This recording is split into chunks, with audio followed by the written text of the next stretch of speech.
let's get started with our amazing session on AWS Machine Learning Specialty Certification course demo. So this demo session will be for 90 minutes. It's going to be fun with a lot of hands-ons and live demos that I'm going to show for myself here. And do you know, before you folks joining the session, so we are using our artificial intelligence service in AWS, that is Amazon Poly, which is a text to speech service. So which we are using it to welcome you folks, right? Isn't it fun? Obviously, it's always fun to use AI services do some amazing work, right? So it's going to be a lot of fun in this entire webinar. So as we are mentioning in that audio, I mean, as we are mentioning it and in that AI, so you stay till end of this demo session, so you can able to download three must-have machine learning ebooks for free. That's only if you stay till end of this webinar. And if you can able to stay till end of this webinar, again, that's not the only the surprise. You can also win $25 AWS credits completely for free.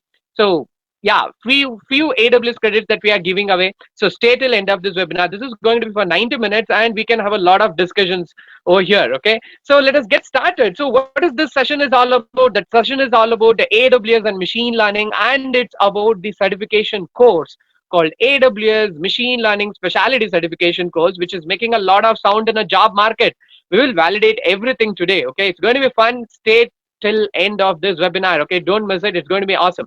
So before we getting started, so there's a lot of participants are joining. So I would like to um, appreciate for giving your time for this particular webinar. I really appreciate, and I really appreciate your patience for this next upcoming 90 minutes. Okay, so happy Sunday for everyone. Obviously, like, yeah, so from wherever you're joining from, let's begin our session without wasting much of our time. Okay, so before that, I want to set up my mindset accordingly. I just want to see how many people are, so still people are joining. I just want to see like what kind of an audience that I have today, obviously, right? So in case if you are a student, you can just say I'm a student in a chat window. In case if you are a working professional, you can just say working professional in a chat window. So I can able to set up a mindset accordingly, so the way I can able to deliver this a demo session accordingly for you. Okay, that's awesome. So we are coming, like, we are getting a lot of chat messages already. Thank you for your patience, and thanks for typing your messages in a chat.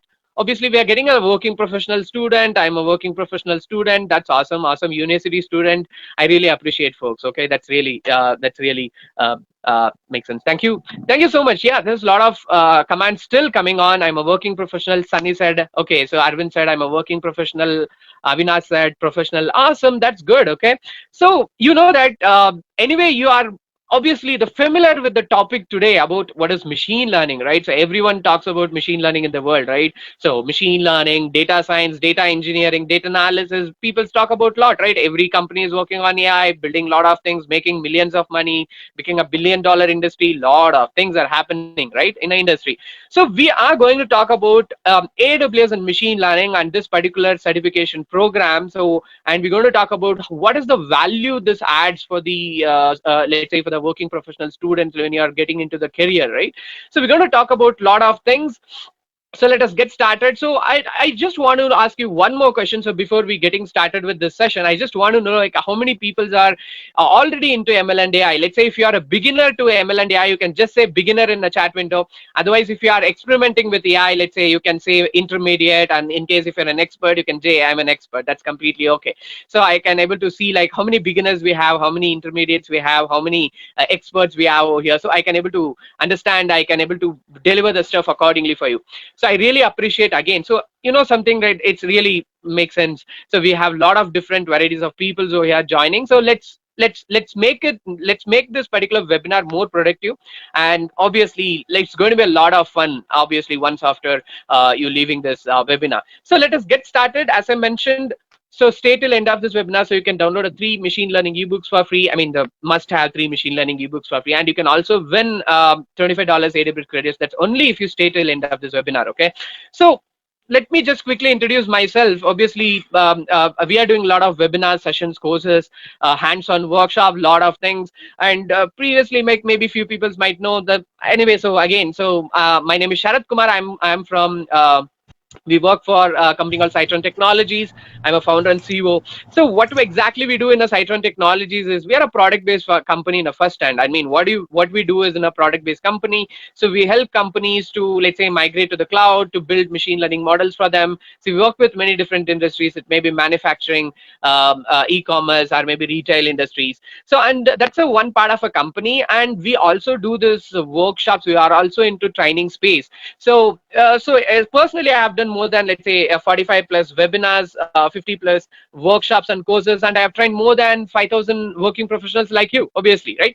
So let us get started with this today's session, the awesome session on AWS Machine Learning Specialty Certification demo. So why is this course is making a lot of sound in the job market? And if you complete this course, what value do you get, right? What kind of salary that you get? How is your lifestyle is going to be? A lot of things, obviously. Okay, so these are the highlights of this demo session. These are the three important things that we're going to take a look in this particular session. Impact of AI and ML. What's really happening in the world of AI and ML, right? As I'm talking about. So a lot of companies working on AI ML, millions of companies making a lot of revenue. Obviously, ML and AI jobs are the high paid jobs in the job market, according to the statistics, right? A lot of things we're going to discuss. And why AWS Machine Learning Specialty Certification course and the job opportunities. How does the market look as of right now? Let's say maybe in next 5 years, how does things look? Okay, so let us get started. Let us discuss on talking about impact of AI and ML. Okay, so still peoples are joining. I really appreciate peoples are still joining. That's good. So but let us consider one thing, right? So as per the a quick poll that we did, right? So still messages are coming. So we have a beginners here, we have a intermediate peoples here, and again you might be coming from a various different industries, right? So let's say you might be a working professional serving let's say a client which belongs to the banking sector. You might be a working professional serving a medical sector, e-commerce, agriculture, even a space, right? So or maybe education sector. So a lot of things, right? So one thing what we need to be aware about, so the use cases of ML and AI exist everywhere, right? You should be agreed with that. So let's say even starting from, let's say, agriculture industry to space industry, the use cases of ML and AI exist everywhere. That means it's directly proportional to the amount of job opportunities available in the job market, obviously, right? So let us start discussing about the use cases that make a more sense about this particular webinar, okay, on a demo session. So use cases, as I'm talking about the use cases exist everywhere. Let's say if starting from an agriculture sector to space sector, everywhere, right?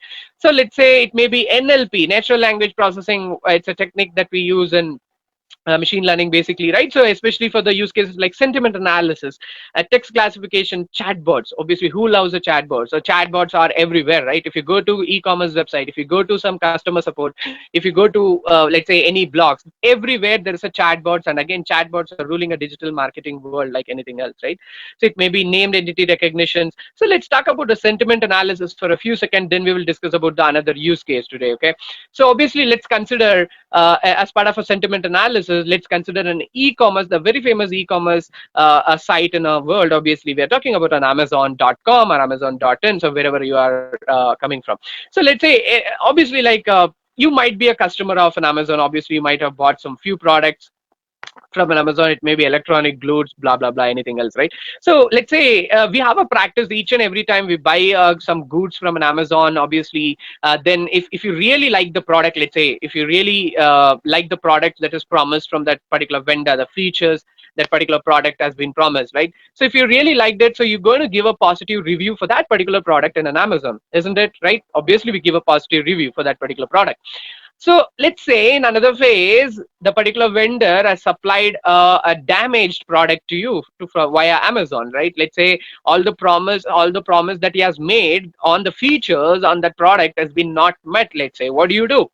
Obviously we give a negative review, right? So we to the right and left we give negative reviews for that particular product, right? That's what it happens. So what do you think this review that you have provided, what Amazon is doing with that data, right? So let's consider you're not the only customer for that Amazon, right? So you might, Amazon has a millions of customers, and they might have a millions of products already in a product on the Amazon, right? So millions of customers, they give provide a review on that particular products each and every day.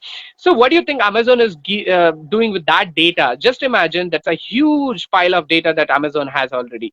So Amazon is taking all this data, let's say, and Amazon is doing a machine learning on top of it, let's say a sentiment analysis. So what exactly Amazon can able to gain a benefit out of it? So Amazon can able to tell whether this particular vendor is delivering a quality products or not, what kind of a relationship he has with the customers, whether the customers are really happy with this vendors or not, right? So yes, that's what exactly Amazon can do with that such a huge amount of data. So Amazon can able to use this data to bring in a quality vendors and make customers satisfied very easily, right? Isn't it fun? Obviously, what people can able to do with this data, right? So we can able to talk about the multiple use cases like this. Let's say we talk about a self-driving cars, obviously, right? So how, like, everyone wants a self-driving car. Obviously we love having a self-driving car, right? So it may be we want a Tesla or maybe something like that, right? So like obviously self-driving cars are one of the good example, again, as part of a machine learning, right? It may be a robotic manipulation use cases. Let's say let's consider a retail market like customer behavior tracking. So what is this customer behavior tracking? Let's say after finishing this webinar, let's say everyone goes, let's say we go for a branded showroom where we buy, where we are, let's say trying to pick up some good collections that has arrived, right? Let's say, and you go for a dressing room, or maybe like you are trying some clothes and just watching, let's say, how exactly you look. Let's say after wearing a cloth, you come outside and you are standing in front of a mirror just experimenting how exactly you look. Let's say there are cameras which is monitoring your face, especially just checking, okay, whether you are really feeling happy when wearing the product or not. Let's consider a similar use cases in any industry, like where you can able to monitor a customer behavior tracking, something like this, right? Let's say the use cases in agriculture industry, like identifying the plant disease, the diseases on the leaf, right, the pests, blah blah blah, other things, right? So it may be use cases in automotive industries, like identifying the traffic, right, especially using techniques like recognition and classification. That's what exactly Google does, isn't it, right? So every day if you go for your office in a huge traffic, especially let's take in India, in a Bangalore, always Google Maps helps you to reach to your office very soon, right, by using up by picking up the right route, obviously, to avoid the traffic. So a lot of innovations are happening, right? And let's say, like, one thing we need to realize and open your eyes, if you're closing your eyes, I'm just kidding, not just opening eyes, I'm talking about, so if you still believe machine learning, artificial intelligence, data science is the technology for future that is going to happen in next 5 years or 10 years, if you believe that, no, you're going to miss a huge piece of a cake. So machine learning, or maybe artificial intelligence, or a data science, which is actually shaping our lives each and every day right now. Today you are part of machine learning, you're using a machine learning services, you're using AI services. So let me give a one more example, then we will proceed further. For example, our smartphones are a good example always, right? So for example, every latest available smartphones has a face recognition application running on your phone. For example, I'm talking about your selfie camera. Let's say you can able to unlock your phone just by using your face. You don't need a pattern or a pin number. Just by using a face, you can able to unlock the phone. So what's really happening? So there's a tiny machine learning model is recognizing your face and letting you enter the phone. So, and again, let me provide one more example. So we love interacting with Google. What I'm talking about, okay Google. Otherwise, I'm talking about Amazon Alexa, a device that is sold by Amazon. Or let's say if you are users of an Apple, you might have heard about Apple Siri, right? So what those things are? Is that a pre-recorded voice sitting on the server and it is coming back to you? No, it's a deep learning technology. It's recognizing your voice and it's giving a response what you need. So these are the two good examples just to realize we are in a future of ML and AI. So it's a right opportunity, right? I mean, it's a time. You don't want to miss a piece of a cake. It's a huge piece of a cake, right? So what I'm trying to mention in this particular slide, the use case of ML and AI exist everywhere. Wherever you have access to data, let's say the use cases are exist everywhere, right? So it may be automobile industry, it may be a retail industry, it may be a banking sector. The investments each and every day is piling up and up. So there's a new innovation every day, the new opportunity for you, a new job is creating every second. So that's what it's happening. So let's talk about what this course can able to help you to get started. Okay, folks, requesting, like, if any new join is joining the a meeting, like, make sure you just mute the mic, obviously, yeah. So let us get started. Let's try to understand. So I believe like there are a lot of beginners as we have run a quick poll. Let's try to understand what is exactly machine learning in a layman terms. Then we will get started. It's going to be fun. Okay. So you can see this particular picture, which is completely unrelated what you think for this particular session, but let me explain you how it is related. So I will give you 10 seconds for you to observe this particular picture. Then I'm going to ask you a few questions. Okay. So let's get started. Let's observe this particular picture. Then we will get started.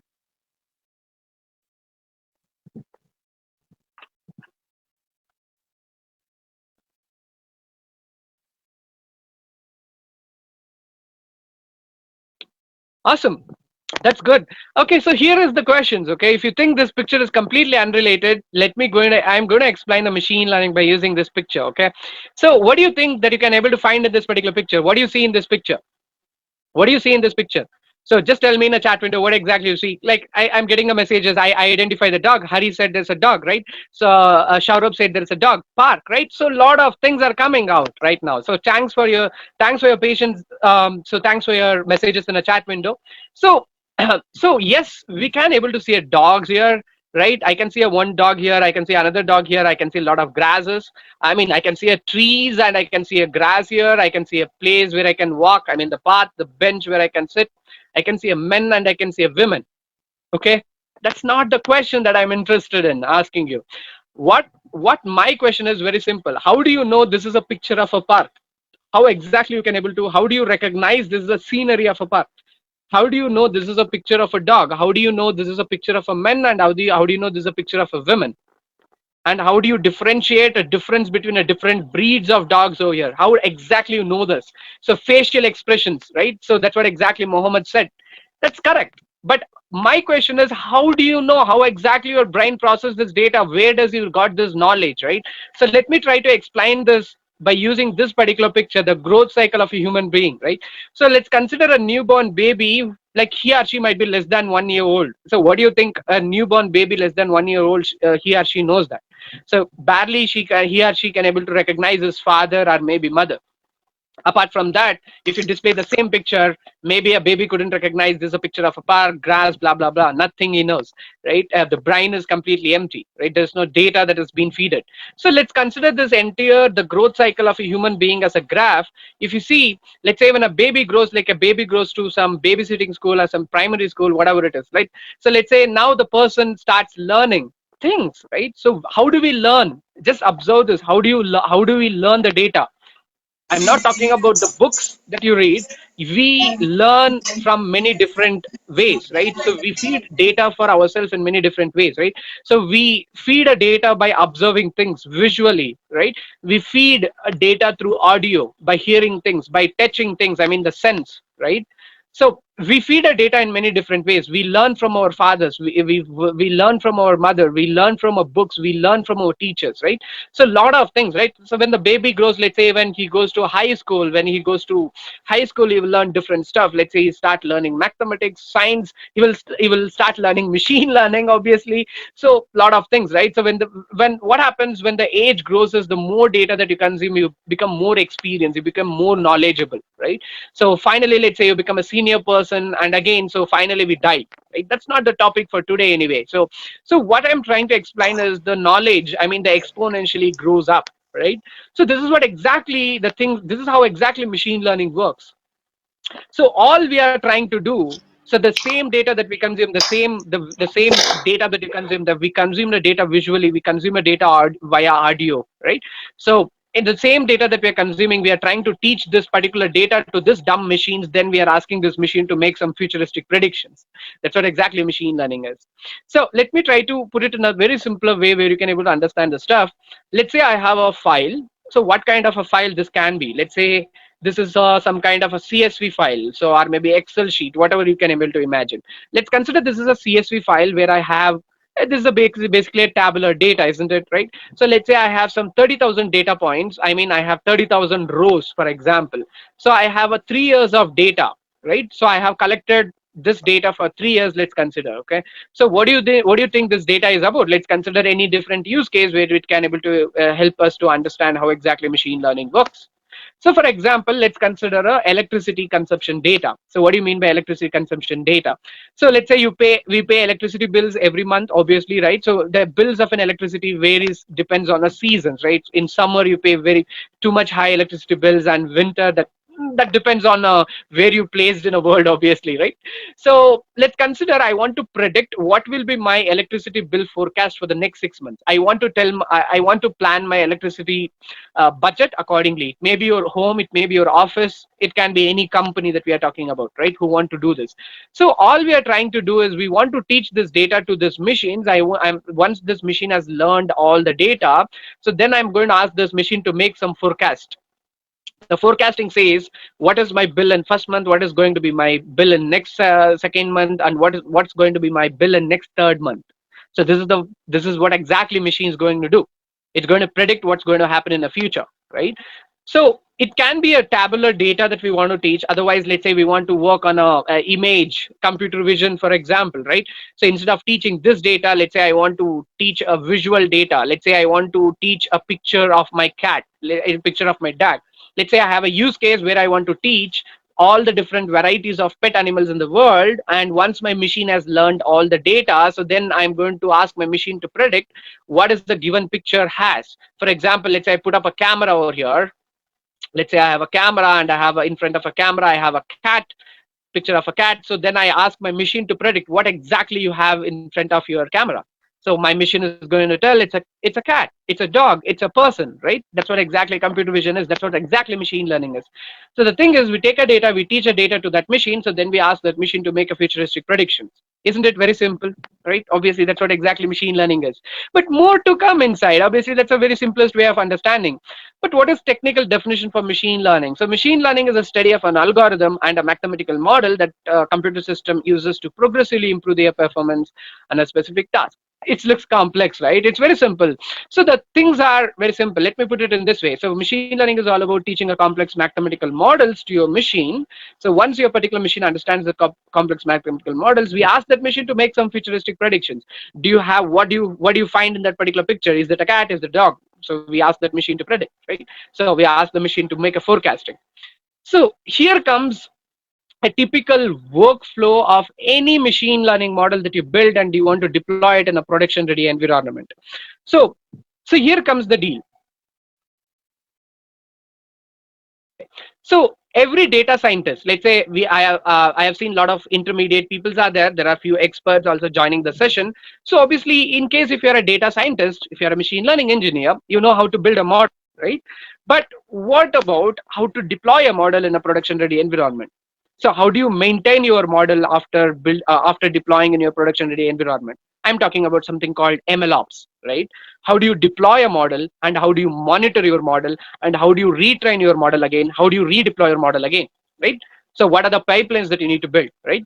So this is the typical workflow of any machine learning model life cycle. So where do we start, right? Where do we start? Obviously we start from a data, right? We need a data to get started. So a data comes from many different ways, right? You may download a real-time data that is available in the internet, or maybe you might have a data that is coming from your business use case, obviously, right? Your company might have a data, right? So data can be depends on your use case. Like let's say if you're working on a computer vision, so you might have images like say a JPEG, right? Otherwise, let's say your data might come from a CSV file, or maybe your data might come from a JSON file and text file, but a lot of different varieties are there still, right? So let's say once we have a data ready, what do we do?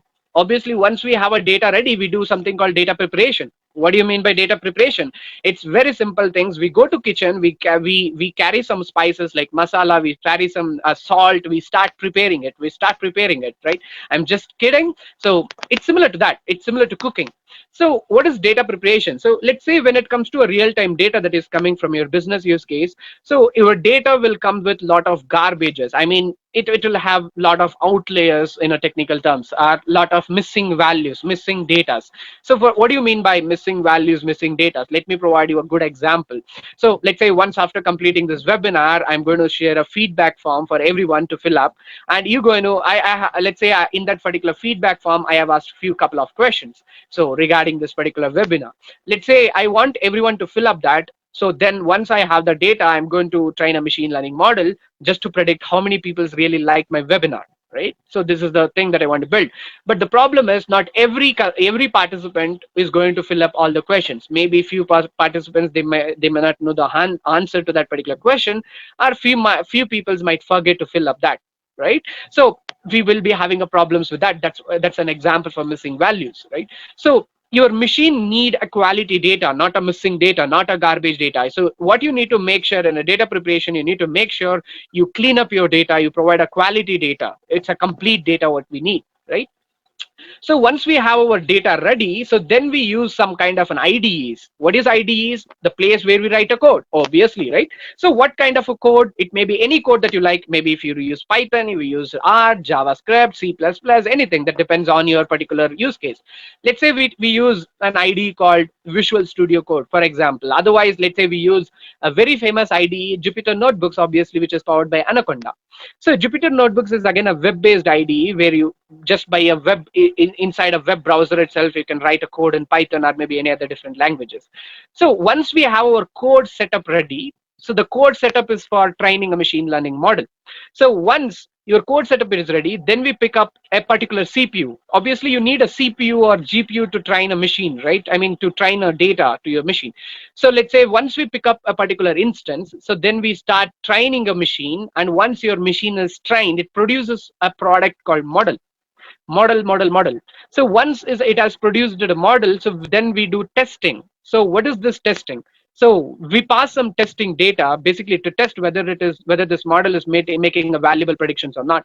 I mean, let's say we trained our electricity data and we pass some test data just to check, okay, whether this machine is going to make some proper predictions, proper forecasting or not. So let's say once you're really satisfied with that results, right? It's similar to how you provide a test for a school kid.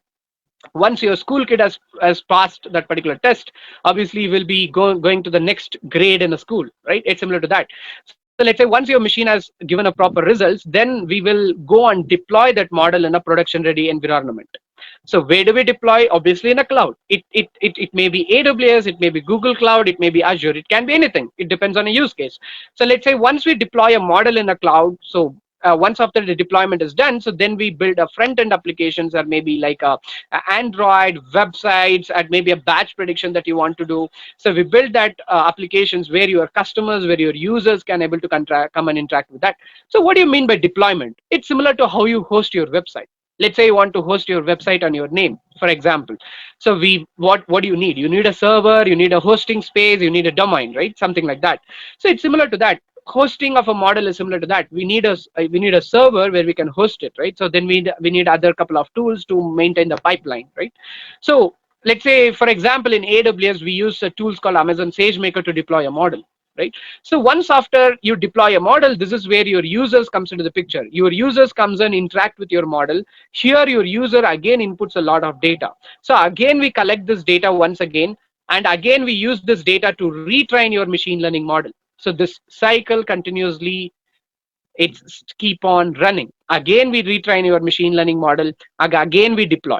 So let's say initially we had model version 1, then we have model version 2, model version 3, it goes on, right? So that's it. And obviously we talked about writing a code, right? So what kind of a programming language that we can get started? Obviously, like there are various different programming languages that we can get started with. Let's say you can able to use Python, which is obviously like used in many workloads in the real time, or maybe you can use R, JavaScript, or C++, even that is possible. There are more libraries, the more support to many different languages are coming into the picture. So obviously we can get started with the Python for getting started, right?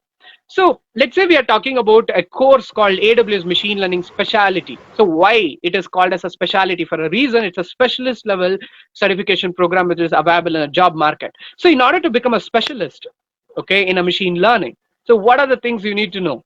So not just about the data, you need to understand what is statistics and probability. You need to understand your data, what kind of a data that you have. Do you have, let's say, something called outliers? I mean, I'm talking about the garbages. So there are a couple of tools that you need to understand in order to eliminate that couple of garbages in your data. So then obviously data engineering. So we apply some engineering on that particular data, let's say for cleaning your data, so to organize your data in a better form, right?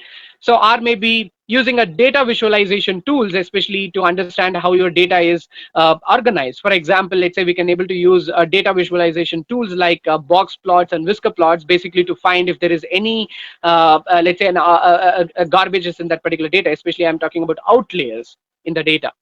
So then we can able to use, let's say, something called histograms, basically to understand how your data is distributed. And we can use something called standard deviation and mean to in order to identify something called outliers, right? So, and again, let's say you want to analyze a time series data. What kind of a graph that you use? Do you use a pie chart, or do you use a box chart, or do you use line graph? Obviously, line graph, right? So, in order to analyze your time series data, so it's really important to understand what kind of a graph that you need to use at a what kind of a situation. So, why human beings are using graphs, visualizations? Because human beings are good visual thinkers. So obviously, let's say I have a 30,000 data points in that particular CSV file that I'm talking about. So can you able to analyze all this data without using any visualization tools? I want you to do only scroll down to all this 30,000 columns and try to find where is a missing value and where is a garbage. I mean, I'm talking about a outlier in your data. Can you able to do that without using visualization tools? No, it's highly impossible and it's highly tedious to do that, right? So that's why you need to understand what is data visualization is. And obviously, when it comes to data science, machine learning, artificial intelligence, we talk about something called deep learning here, right?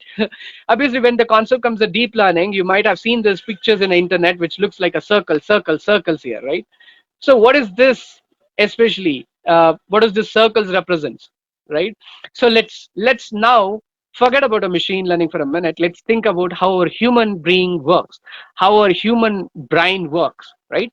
So we know everyone has a brain, right? We don't have a doubt on that. I'm just kidding. So it's basically neural networks. Otherwise, artificial neural networks is a concept derived from biological inspiration of our human brain, how exactly our brain works, right? So obviously, I'm not going to take a biology class. Don't worry, because I am not a biology teacher. So, so let's understand. So we have something called neurons in our brain, which is responsible for carrying electrical signal from one part of a brain to another part of a brain. So especially we'll talk about something called cortical cerebral cortex, otherwise cerebral cortex in your human brain. So let's say where a couple of neurons, I mean, I'm talking about the billions of neurons, not a couple of neurons over here, so which are connected to each other, which is using a chemical component called axons. For example, let's say this circle is a one neuron, this circle is another neuron. They are connected to each other and they form a network of neurons where billions of neurons comes into the picture. So let's say this particular neuron transfers an electrical signal to this neuron. Once this neuron has enough electrical signal, this transfers this electrical signal to upcoming neuron in a network. So that's how it forms a network basically. So this is how exactly artificial neural network works. We will talk about that one more in upcoming slides. And so obviously, whenever you train a machine, right? Whenever you train a machine with your data, it produces a product called a model.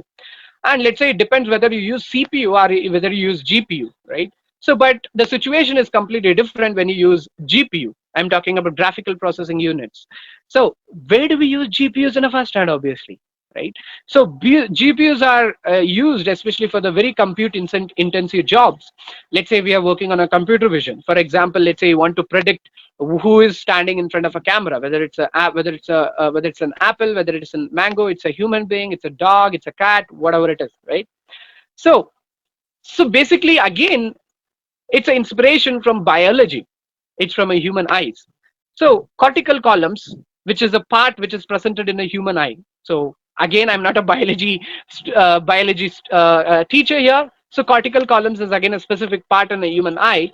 So where again there are a neurons for a reason why it is called as a cortical columns. They are organized columns like this. So there are millions of columns over here. Let's say per column you might expect, let's say, hundreds of neurons, and similarly there are 100 million neurons together stacked each other parallelly. So that's why it does something called parallel computing, what people used to call. So again, this is a similar concept how your GPUs works. Our GPUs does parallel computing. They are good for parallel computing. So that's how GPUs are used in our system. But now let us try to understand how our deep neural networks works in deep learning.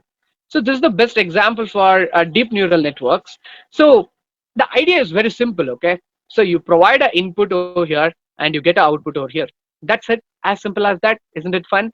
Right? So let's consider a use case here. Let's say I'm talking about a data of electricity.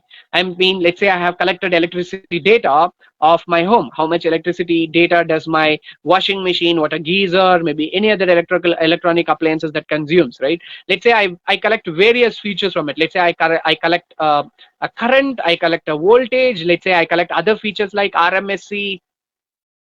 So other features, let's say I collect other details, then I have some past bills, etc. Let's say I collect all these features. Let's say I can go with the two features which can able to help me to predict what is my electricity bill forecast. Let's say I input a current and I voltage values over here, then finally I receive an output, maybe a forecasting values that I need, right? So then I have something called hidden layers in a between, which is again used for processing a different values. So here I have input neurons, which is completely depends on total number of inputs that you're going to provide. Let's say from this available three features, feature number one, feature number two, feature number three, feature number four. Let's say I decide to go with only these two features, then I'm going to have just only two input neurons, right? And finally I receive an output at the output layer. So for example, here we use something called a softmax layer, softmax activation function, otherwise it is called, so which is an output layer which is going to produce the results as a probabilities, obviously, right? So this is the best example how deep neural network works. So we provide an input to input neurons, then we receive output at output layer, and we have hidden layers which process the information in many different patterns. And let's try to conclude a one different confusion that we might have in case if you're a beginner. So what is this artificial intelligence, what is this machine learning, or what is this deep learning? So beginners usually get confused. Okay, are these three things are three different technologies? It's not exactly, they are not exactly three different technologies. But let's say for example, artificial intelligence, what is this? Artificial intelligence is the final end product that you see. For example, let's consider Amazon Alexa, a voice assistant device that is sold from Amazon, that is called artificial intelligence device. So artificial intelligence is basically a final end product. Okay, so what is ML then? ML is a subset of AI. Without ML, there is no AI. And again, what is this DL? I'm talking about deep learning is again a subset of machine learning, right? Without without deep learning, there is no machine learning over there, right? So those are wind up, they are wired to each other to come up with a one final product that is artificial intelligence. That's how the things work. So let's consider when it comes to machine learning, there are three different types. One is called supervised learning technique, unsupervised learning technique, and reinforcement learning technique. What are these things? What is this supervised, unsupervised, and reinforcement? Right? If it is getting confused, it's very simple things. So this is the way that machine learns the data. So machine has some requirements. So you need this requirements are in these three types: supervised, unsupervised, and reinforcement. So let me put it in a very simplest terms where you can able to understand in a much more clear way, right? So what is the supervised learning technique? So let me try to explain it in a very simple layman terms here. Let's say I have a three different country coins. Let's say I have Indian rupee coin, I have a UAE coin, then I have a Liberty coin. So let's say Indian rupee coin weighs 5 grams, let's say UAE coin weighs 2 grams, let's say Liberty coin weighs 4 grams. So let's say a weight of a coin can be a feature and currency of a coin can be a label. Okay, so let's say once you have trained a machine learning model, if a coin is if it's a 5 gram, that's a prediction. Let's say then the predicted coin will be a 1 rupee coin. So the idea is very simple. A supervised learning technique is a technique where you have both features and labels in your data set, right? So and then we have unsupervised learning technique. So unsupervised learning technique is a learning technique with no label data. You don't have label data at all. Label data are something like a target values. So you don't have a label values at all. So let me put it in a best example, a cricket, for example. So here we have a cricket data, so where we have grouped into two clusters. So in x-axis it represents wicket, in y-axis it represents runs, right? So based on total number of wickets, and I can able to predict who is that bowler is, and total number of let's say runs, I can able to predict a batsman. So the topic is very simple. We cluster our data into groups, and a particular data point where you want to make a prediction, that particular data point belongs to any nearby cluster center point. So that is the particular data point belongs to that particular cluster. So it can be any groups that you want to make. Let's say you take an electronic products, for example, electronic gadgets that you can able to group accordingly. Electronic gadgets that depends on medical use. Electronic gadgets that are used for, let's say, for your own daily use, right? So you can able to cluster the groups accordingly, right? And then we have something called a reinforcement learning technique. Again, it's a fun. So let's say we have a machine again. So we train our machine with various different types of data. Let's say I want to predict all the different varieties of pet animals that we might have. Let's say I train my machine. So now I'm making a prediction by passing a picture of a cat. I expect the machine to predict it's a cat. But my machine makes a wrong prediction saying it's a dog. So then I provide a negative feedback to this machine. So then your machine is going to learn from that negative feedback. So then again, if I test that machine with a cat, it's going to predict it's a cat. So reinforcement learning is a technique which learns based on rewards. If it learns something really good, I give a reward. Otherwise, if it made some mistakes, I give a negative feedback to that machine. So this is how the three different ways your machine expect it to learn the data. So again, if we are talking about these three different learning techniques, supervised learning, unsupervised learning, and reinforcement learning techniques, so there are different varieties of use cases that comes into the picture that depends on your data, right? So for example, it may be a classification related use cases where you want to classify between two things. It may be a binary classification, a multi-class classification, right? So fraud detection use cases, email spam detection, image classification, as I'm talking about, differentiating between an apple and orange, right? Men and women, right? So it may be a regression related use cases. When it comes to unsupervised learning technique, we can talk about the use cases like text mining, face recognition. Again, image recognition can be a part of it. So clustering use case, we already talked about a cricket as an example. It may be a city planning use cases. So when it comes to reinforcement learning technique, it is mostly used on, let's say, robotics, medical use cases. Let's say self-driving car cars, for example, they are the best use case for reinforcement learning technique, right? So there are multiple varieties of use cases that comes into the picture.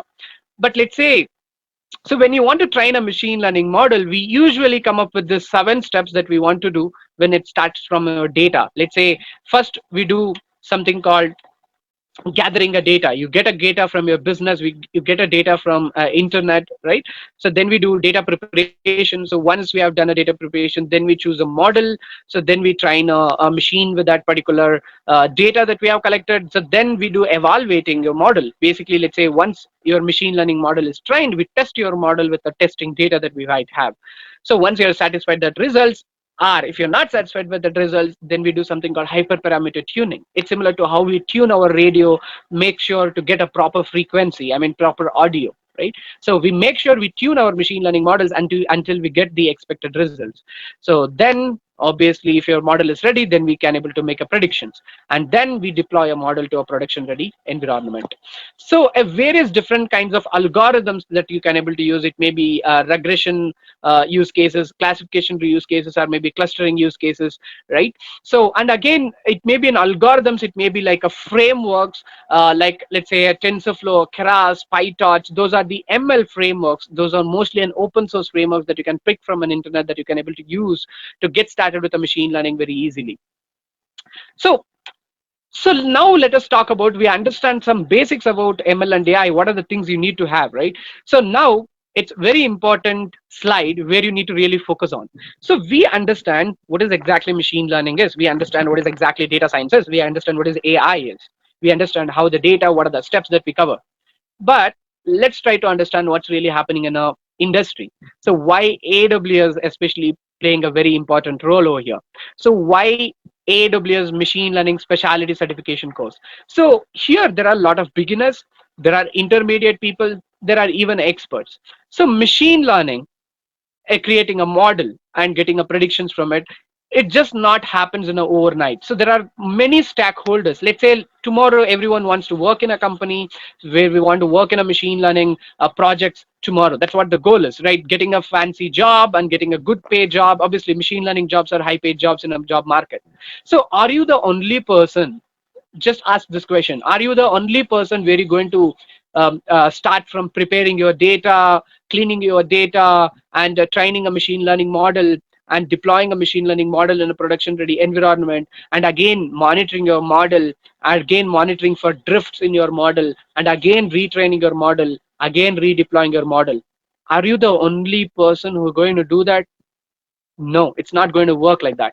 So there are many stakeholders in this particular area. Let's say, for example, we have someone called data engineer, right? We have someone called data engineer. So who is this data engineer?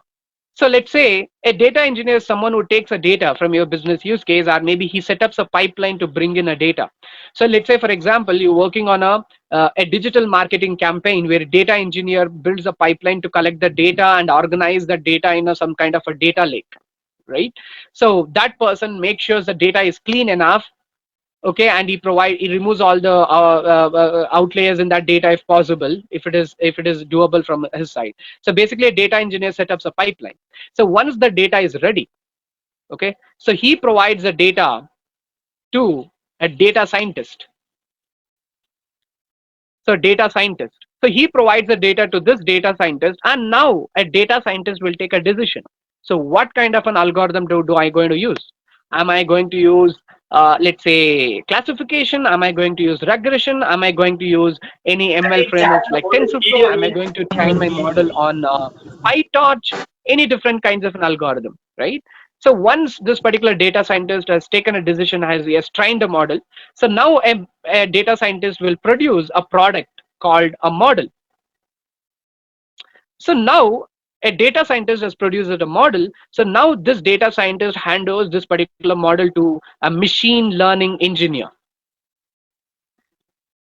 So this machine learning engineer is going to deploy this particular model. Otherwise, he's going to host this model in a production ready environment.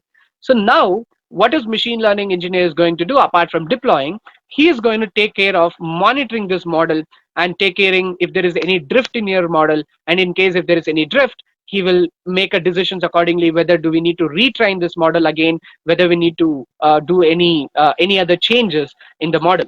So let's say again this communication goes back to data engineer. Let's say if machine learning engineer sends a trigger saying that we need to retrain a model, again data engineer will again provide a quality data. Again our data scientist will retrain a model, and he will create a model version number 2, and again he will deploy it. So why am I explaining this? So you need to understand, so there are many different stakeholders: a data engineer, a data scientist, and ML engineer. So why this particular certification makes a lot of sound in a job market? It's exactly this. So you don't believe, once after completing this particular certification program, you can be part of more than 100 plus roles. So consider a story. Consider this particular course as a grocery store. Let's say you're going for a grocery store and you pick what exactly you want, right? Let's say you want some groceries for cooking. You need some other kind of a groceries that you want for some other use case, right? For you, especially Certificate for a you cooking. send me. So folks, I will open a session for Q&A. I would like Certificate you to send hear from everyone. Okay, so don't unmute your mic. So I will open the session for Q&A. Okay, everyone can talk. video I will is spend not unlimited of working. time with you. Okay. Okay, so what I'm trying to explain here is, consider this particular course as a grocery store. So you can, if you want to if you want to be a data engineer, this particular this particular course provides an opportunity for you. Let's say you want to become a data scientist, this particular course provides an opportunity for you. Otherwise, you want to become an ML engineer, this course provides an opportunity for you. So let me put it in a right way, how this course able to help you to get started. So AWS, let's talk about an AWS first of all. Okay, so AWS, which is an Amazon Web Services, there are different kinds of cloud platforms in the world. Obviously we have Google, we have Microsoft, we have IBM, lot of different Send players. me, sir. So let us come to a quick conclusion over here. If you see, like, Amazon holds almost a 33% of a cloud industry. I mean, just imagine, it leads an industry with $180 billion. It's a mega structure, it's a mega industry. So that means you have a uh, it is directly professional to amount of job opportunities that are available in a world. So one more thing that you need to understand, so machine learning is happening in every different size of a companies. It may be a startup to a big MNC. So here you can see this particular slide itself, it's not enough for an Amazon to publish the different customers who use Amazon for machine learning. So you name the company. It may be, let's say it can be, let's say an Intel, it can be, let's say a Tinder, it can be Toyota, it can be Accenture, you name the company. It can be a Slack, lot of different companies. So you don't believe like more than 1.5 million companies they use Amazon just for machine learning itself. So the amount of services they use inside, it depends, it's really vast. So as I'm talking about, keep three things in a mind: data engineering, data scientist, and a machine learning engineer. So this particular course is a grocery store, as I'm talking about. So these are the tools that we will be focusing on as part of a data engineering in AWS. So do you want to become a data engineer? So let's say you want to create a data lake by using Amazon S3.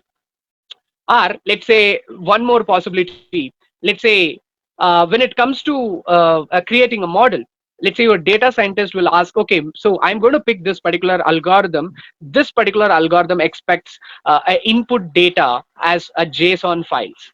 Okay, but let's say a data engineer who is a person who gets a data as a CSV file. So now you have a situation where you want to convert your CSV files into JSON files. So you need to do something called ETL. You can use AWS Glue for that. Let's say, otherwise, let's say you have a streaming data that is coming.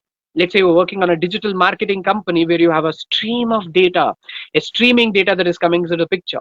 So you might need to use a streaming service called Amazon Kinesis, right? You want to do some analysis on Athena. Let's say you want to do some batch transformations by using AWS Batch. So are different varieties of databases that you need to know in order to handle a data. Let's say you want to use a Redshift again for data warehousing, right?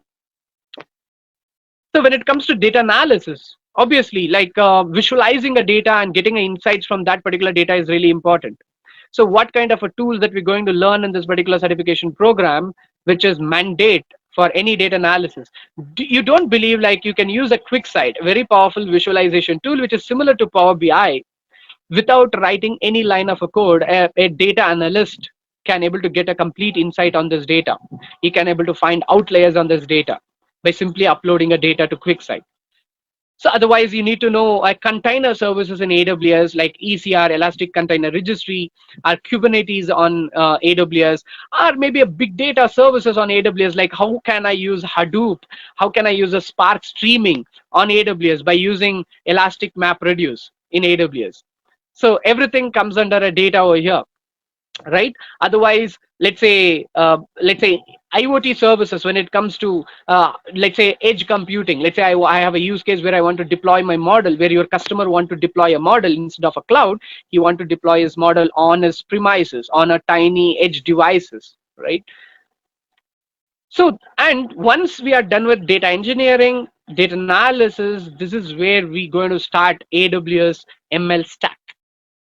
This is going to be really beautiful. You can see this is the complete stack of what AWS offers in terms of ML and AI.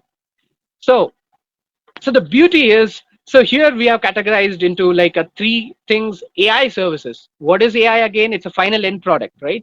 So there are a lot of AI services, and we have a ML service, and we have ML frameworks and infrastructures. So AWS right now got, there are a lot of AI services, but we didn't include any every AI services here, but we have got it max over here. Let's say, for example, you want to build a computer vision based services. Let's say you want to build a face recognition application, a object detection, a scene detection application, a face comparison application, for example. Anything that you want to build with computer vision, you can go with Amazon Recognition.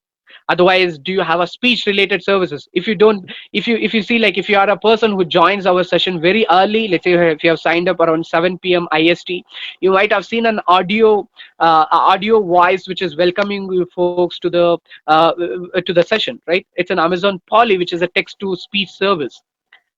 So you have a use cases on a text. Let's say you're working for a medical sector, you're working for a government where you have a lot of truckloads of document that has to be converted into a physical document that has to be converted into digital document. You can use something called Amazon Text Tract. So we have a search services, a chatbot services that I'm talking about, Amazon Lex. So I'm going to provide a live demo on this Amazon Lex, Amazon recognition, if you only stay till end of this webinar.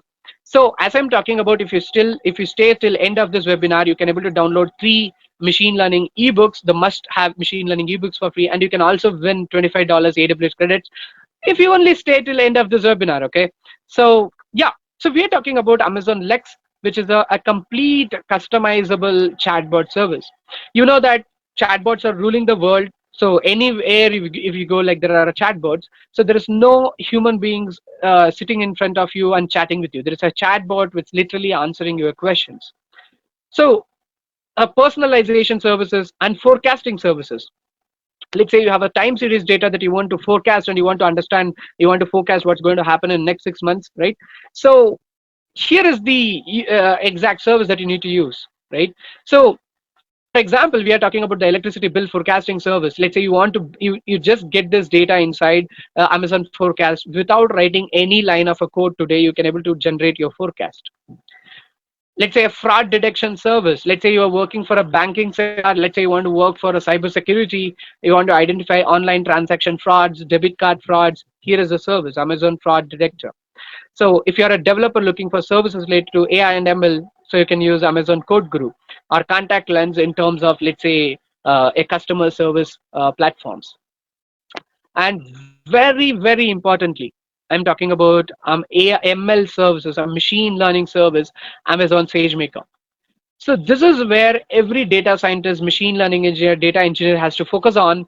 So Amazon SageMaker is a service where you can literally develop everything from a scratch. So you don't believe every AI service could be developed from this SageMaker itself. So SageMaker provides a SageMaker IDE, which again runs on a Jupyter notebooks. So you can able to it. SageMaker just got more than 16 plus built-in algorithms. So it can be any different kind of a use case. Let's say you want to do forecasting, you want to do NLP, you want to do computer vision, right? So or you want to work on a fraud detection use cases. Amazon has got literally all these different kind of algorithms inside. Otherwise, if you like to use your own algorithm, you can bring in your own algorithm inside. Otherwise, let's say you want to use ML frameworks like TensorFlow, Apache MXNet, PyTorch, Gluon CV, maybe scikit-learning. You can bring any ML frameworks inside. So by using Amazon SageMaker, you can able to build, train, and deploy. B for build, building entire machine learning environment, training your machine learning model, and D for deployment. So I'm talking about the model training and tuning and model hosting in a real time. So, and again, Amazon ML services provides a deep learning AMIs and containers at dedicated servers that is already ready configured to get started with the deep learning. So Amazon has got high-end GPUs and CPUs to get started with the machine learning. So elastic inferences for deployment, alternative for GPUs, Inferentia and FPGAs. So you can see there's a huge stack of service that is waiting for you to learn and explore and add a value to your clients. So what is the challenges that we usually face in building a machine learning model? These are the common challenges that we always face, right? Let's say starting from labeling your data, that's the biggest problem, right? So then collecting and preparing your data. So then picking up a right algorithm that we need, right? So and training a machine learning model need high intensive CPUs and GPUs, and having a future store, so storing your features and tuning parameters and checking the biases, or maybe you want to deploy it in a production. What happens after deploying it in a production? Is that your job is end after deploying it in a production? No, the job starts from there. So you want to monitor your model, and you need to identify if there is any drift, and you need to give a suggestion whether the model has to be retrained or not. You need to maintain the CI/CD pipeline, right? I'm talking about the ML ops and other things. So these challenges can be overcome through Amazon SageMaker that I'm talking about. So Amazon SageMaker is a fully managed service where it is built for developers like us, data scientists like us, where we want to build, train, and deploy your machine learning models in a production-ready environment. So with using Amazon SageMaker, you can able to overcome all these problems by SageMaker built-in IDE.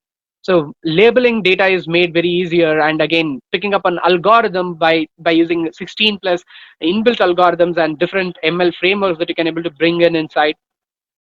Training a model and deploying a model is made very easier by implementing SageMaker pipelines, the inbuilt ML ops inside SageMaker, and implementing CI/CD pipeline with other tools in SageMaker is made easier today. So SageMaker looks something like this. I would like to show you the real demo in a console right now. So this is the typical workflow. If you imagine like the slide that I displayed previously when we are getting started with the session, again, a same particular workflow is simplified something like this. So again, so where do we start? So obviously we start from collecting a data, right? A data comes from a business use case, right? So once the data is there, we start cleaning our data, then we prepare our data. So once the data is prepared, this is where we train a model, and then finally we test a model. If you're satisfied with your results, you deploy a model in a production ready environment. So once you deploy, this is where your users comes into the picture. He inputs a lot of data, right, to test your model, and you collect this data again, right, and you monitor this model continuously. Again, by using the data that you collected, again you can able to fetch, clean, prepare, and retrain a model and redeploy your model. So this is how your complete workflow cycle can be maintained when it comes to machine learning.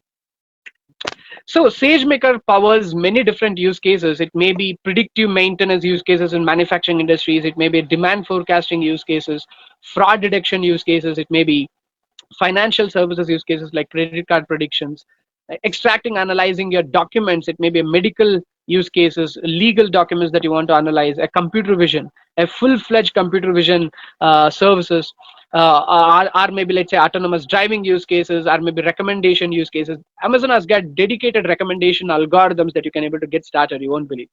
So customer churn predictions, like especially used in retail, education, and software and internet services, especially. Let us try to provide one good example, then we will jump into the live demo today. So Amazon machine learning innovation in a scale. So a good example is Amazon itself. You can able to see this, like more than like 4,000 products per minute is being processed and sold in Amazon, and more than 1.6 packages delivered each and every day. So such high level of innovation is not possible without such a high level of technology. I'm talking about ML and AI. And again, if you see billions of Amazon Alexa interactions each and every week, and think about what's happening right now in a prime aid delivery that is already in a place today, right? So this is the built-in algorithms that I'm talking about, what Amazon has supported, which can be categorized for many different use cases. Amazon has got bunch of algorithms for classification use cases, for working with the text recognition, or let's say if you have a use cases on computer vision, recommendation systems, anomaly detection, sequence translation use cases, topic modeling use cases, forecasting, clustering, and feature predictions. So in this particular course, we're going to explore each and every algorithm, and we're going to build a real-time projects on top of it. So, and again, you can bring in many different kinds of machine learning frameworks. If you're not interested in, let's say, built-in algorithms, do you like to use TensorFlow on Amazon SageMaker? Bring it, possible. You want to use MXNet, Keras, PyTorch, you can bring many different kinds of ML algorithms into SageMaker. Saying this, let us have a quick discussion on job opportunities that are available in machine learning, especially in AWS machine learning. Then we will jump into awesome demos. Okay, so what I want to discuss very importantly, specifically on job opportunities here, the three things that I mentioned already. So let's say you can be a data engineer, you can be a data scientist, you can be a ML engineer here. So, but the problem is there are people who only work for data engineer, but they don't know what is data science much efficiently, and ML ops, machine learning engineer that I'm talking about. So as I'm talking about, just imagine this particular course as a grocery store. So once you learn, you become a grocery store, and you can pick what exactly you need. Let's say you want to work for a data engineer, you can work as a data engineer. You want to work as a data scientist, you can work as a data scientist. And we know that everyone talks about ML and AI. Obviously, I don't want to repeat it much more times. So machine learning jobs are the high paid jobs in the job market. So there are multiple roles that are available. So let's say you can work for more than 100 plus roles that is job industry holds right now.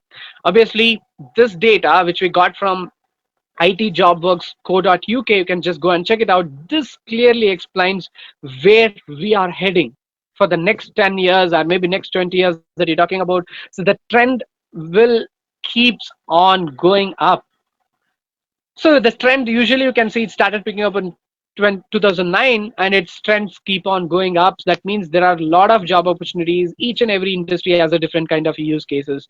So the jobs, if you just Google it, it's a one Google search away.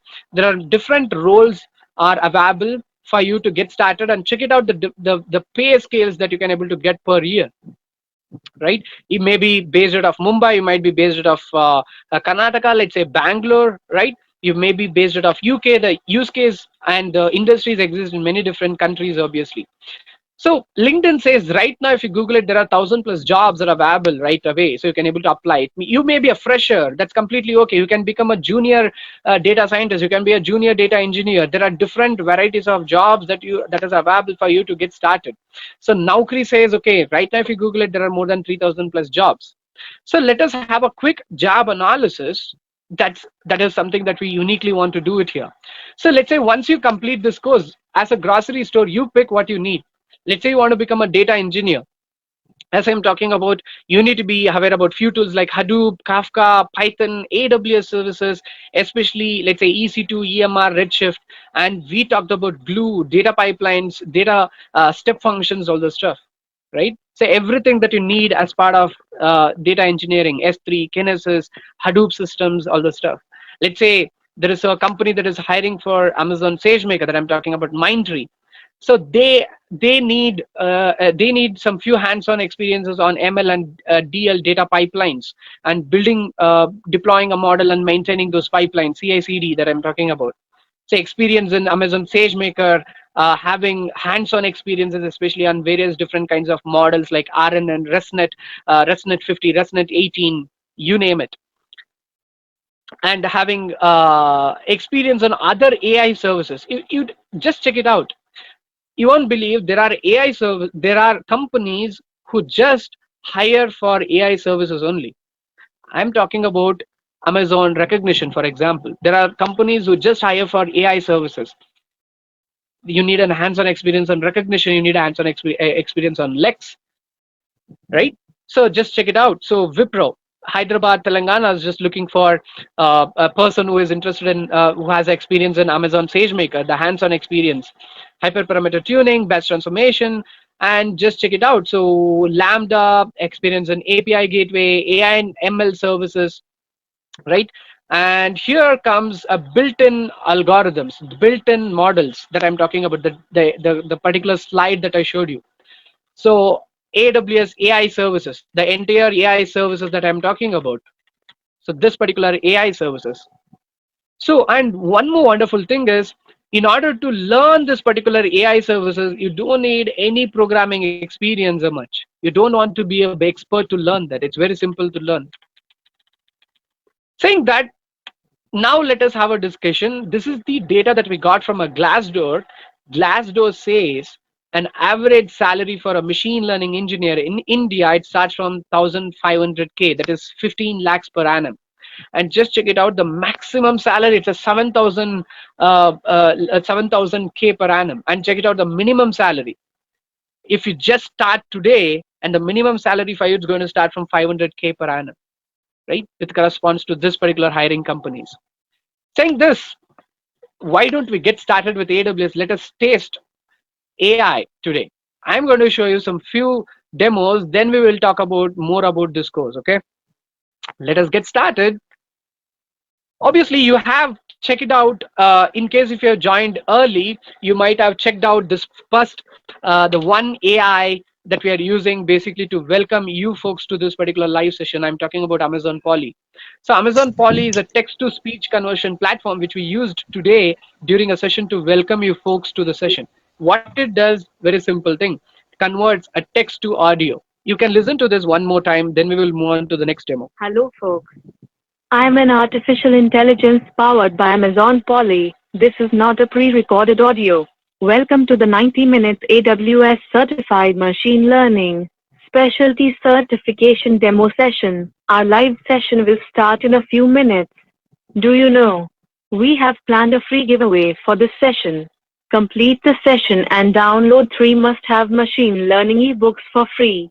Chances to win free $25 AWS credits if you stay till the end of this webinar. Isn't it amazing? So Amazon Poly is used by many different kinds of companies where you have a use case where you want to convert your text to audio. Just imagine after knowing how to use Amazon Poly, you can able to build something similar to Audible. You can able to create into a business out of it, right? So let us get started. So this is how your AWS console will look. Once we will help you to create an AWS account that's completely okay. It's not a problem. So once you go to AWS, if you click on services, if you scroll down, you'll find machine learning. And here we go. What AWS offers in terms of the entire AI and ML. The first demo that we're going to look is on Amazon recognition. So let's get started with Amazon recognition.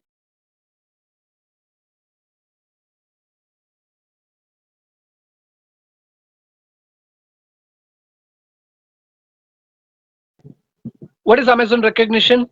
Is again, it's a computer vision based platform. Anything that you want to build as part of computer vision, you can able to use Amazon recognition.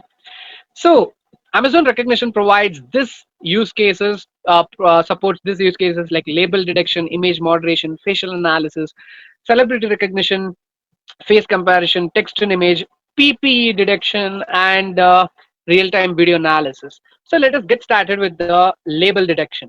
So there is a sample image which is already uploaded by Amazon. So my machine has already made a prediction. It's time to validate that. So you can see there is a picture which is uploaded by Amazon. It's a random guy who is skating in a road. So if I move my cursor, check it out. It says there is a person. If I move my cursor near to the cars, it says there is a car. And if I move my cursor near to the wheel, it says it's a wheel, right? If I move my cursor near to the skateboard, it predicts there is a skateboard. And the more results comes towards my right side of my screen, if I hit show more, you can see these are the possible labels that we have predicted from that particular picture. It says there is a car, 98.8%, that's a confidence. So automobile, vehicle, transportation, person, right? So here the car, automobile, vehicle, transportation, all this four possible label represents some kind of an automobile in the picture. And you can see there is a person, human being, pedestrian, skateboard. Check it out. So 94.4 percentage, 3 percentage, there is a skateboard in the picture, right? So there are more possible labels. It says the sports, road, wheel, machine, path, downtown. Check this out. It says it's a town, downtown. It says it's a city, right? So this label detection can also identify the scenery of that particular picture in that particular picture, right? So now it's always fun to upload my own picture from my computer, and let's do a real-time machine learning by uploading a real picture from my laptop. So let us get started. So now let me try to pick a picture from my laptop so we can try to analyze it in a real time.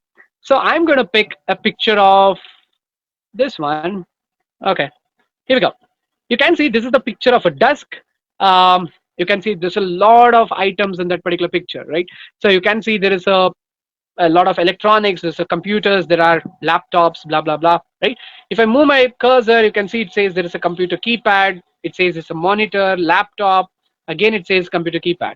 The more results comes towards the right side of my screen, it says there is a furnitures, tables, computer keypads, hardwares, keyboard, computer hardware again, computer electronics, right? You can see a lot of electronics. Even there is a tiny electronic modules on that particular desk, right? So laptop, PC, monitor, LCD screens, right? Makes sense, right? So this is about label detection. And let's go to facial analysis. So you can see this is a facial analysis use case. This is all about analyzing a face, right? So you can see there's a beautiful woman, she's driving a car, and you can see there's a bounding box which is representing a face, and it's extracting the parameters from that face. It says looks like a face, 99.9% appears to be female, and I want you folks to check out the age range. It says age range 25 to 33 years old. Exactly makes sense, right? So it says appears to be happy 70 percentage, wearing glasses 99.9 percentage, wearing sunglasses, eyes are open. Considering the situation, she is opening her eyes obviously. So the mouth is open, makes sense. Does not have a mustache, does not have a beard. 93, 98.3 percentage, 94.4 percentage. Do you think she has a mustache and a beard? No, right? So now let me try to toggle a picture, the one more picture that I have here. So I have a three faces. I can able to toggle between any face. Let me select the picture of a kid, and here it says looks like a face, appears to be female. So the particular algorithm can able to recognize it's a female. Check out the age range, 6 to 14 years old. Exactly makes sense, right? So yeah. So this is about facial analysis, and then I would like to show you one more demo on face comparison. So, and again, Amazon recognition is used by many different companies, and you don't believe US government is using recognition. So tell me yes in the chat window, in case if you are from US, I will tell you how exactly US government is using recognition and how you are part of it. Tell me yes in case if you're from US in a chat window, then I will tell you why recognition, how exactly recognition is used. So Mohammed said yes, he is from US. Awesome. So if you see like, let's consider movies. For example, we love watching movies, especially action movies, right? Let's say there is a terrorist who is roaming in a city in a different shape, right? So if you see in the movies, a police will use some kind of face comparison algorithm basically to recognize that particular terrorist who is in a different shape, right? So you can able to use recognition for the same different similar use cases. You can see a face comparison is the one use case where you have a reference phase, where you have a comparison phase. So the all we are trying to do here is like exactly, Mohammed, sounds like China. Exactly, makes sense. So China is already using such kind of systems on their traffic light. Every traffic light, every CCTV cameras in a traffic light, they are embedded with this face comparison algorithms, where it is continuously recognizing who is walking, who is that person, all those details. Yes. So you can see there is a comparison phase. All we are trying to do is recognizing the reference phase is presented in that comparison phase. Once it's present, you can see it says there is a similarity 99.9 percentage. So even I can able to toggle a different pictures over here, and we can still able to obtain similarity. So the girl in this reference phase, she is presented in a comparison phase, and here comes a result with particular pictures cropped for us, right? So this is about face comparison use case. So before I would like to provide you more demo, so let me just provide you one more demo, then we will talk about our course, then we will get started. Here is a one more demo on a text in an image. Text in an image. So this particular feature in Amazon recognition can able to extract a text from that particular picture. You can see there is a picture of a car, and there's a number plate has been extracted in the results towards the right side, right? So the idea is very simple. So let's say, just imagine after knowing how to use Amazon recognition, you can able to build anything as part of computer vision. Let's say you want to automate your CCTV cameras, let's say in your traffic light in your city. Let's say if any person who is crossing a red light illegally, like you can able to capture a number plate of that particular car, you can able to use recognition to extract the number plate, you can able to find them automatically, right? So that's what it does. So this is about Amazon recognition. So there's some more demos coming into the picture. I will be showing a real-time chatbot service. So in the meantime, let's talk about this course, then we will get started. So before we talk about this course, what I would like to show this particular slide to every event that we do in our company. So the transformation, the speed of transformation, the speed of innovation that is happening in the world, right? Just consider the in olden times, in early 2009s, where a camera person and pilot goes around for the a simple shot they want to shoot, a simple news they want to cover, right? So this particular problem, a cameraman and a pilot has been replaced just in 10 years, right? So what I'm trying to say, it's time to upgrade and choose what exactly you want, and this particular course offers you everything that you need. So do you want to become a data engineer, do you want to become a data scientist, do you want to become an ML engineer, and this course can able to offer. So this particular course that we are talking about, AWS Machine Learning Specialty Certification course, it starts from 11th of June, and the dates are something like this. So every Saturday, Sunday, because all these dates that you're seeing over here, so 11th, 12th, 18th, 19th, 25th, 26th, second and third, everything is on Saturdays and Sundays only. So every Saturday, Sunday, we're going to have a 4 hour session. So the timings is something like this. If you're joining from India, it's going to be 7 p.m. to 11 p.m. IST. If you're from EST, it's going to be 9:30 to 1:30. If you're from CET, it's going to 3:30 to 7:30. So So who is this certification is for? Who can able to attend with this particular certification? So AWS Machine Learning Specialty Certification course, it can be a developers, it can be a data scientist, and even a beginners. So I will tell you how.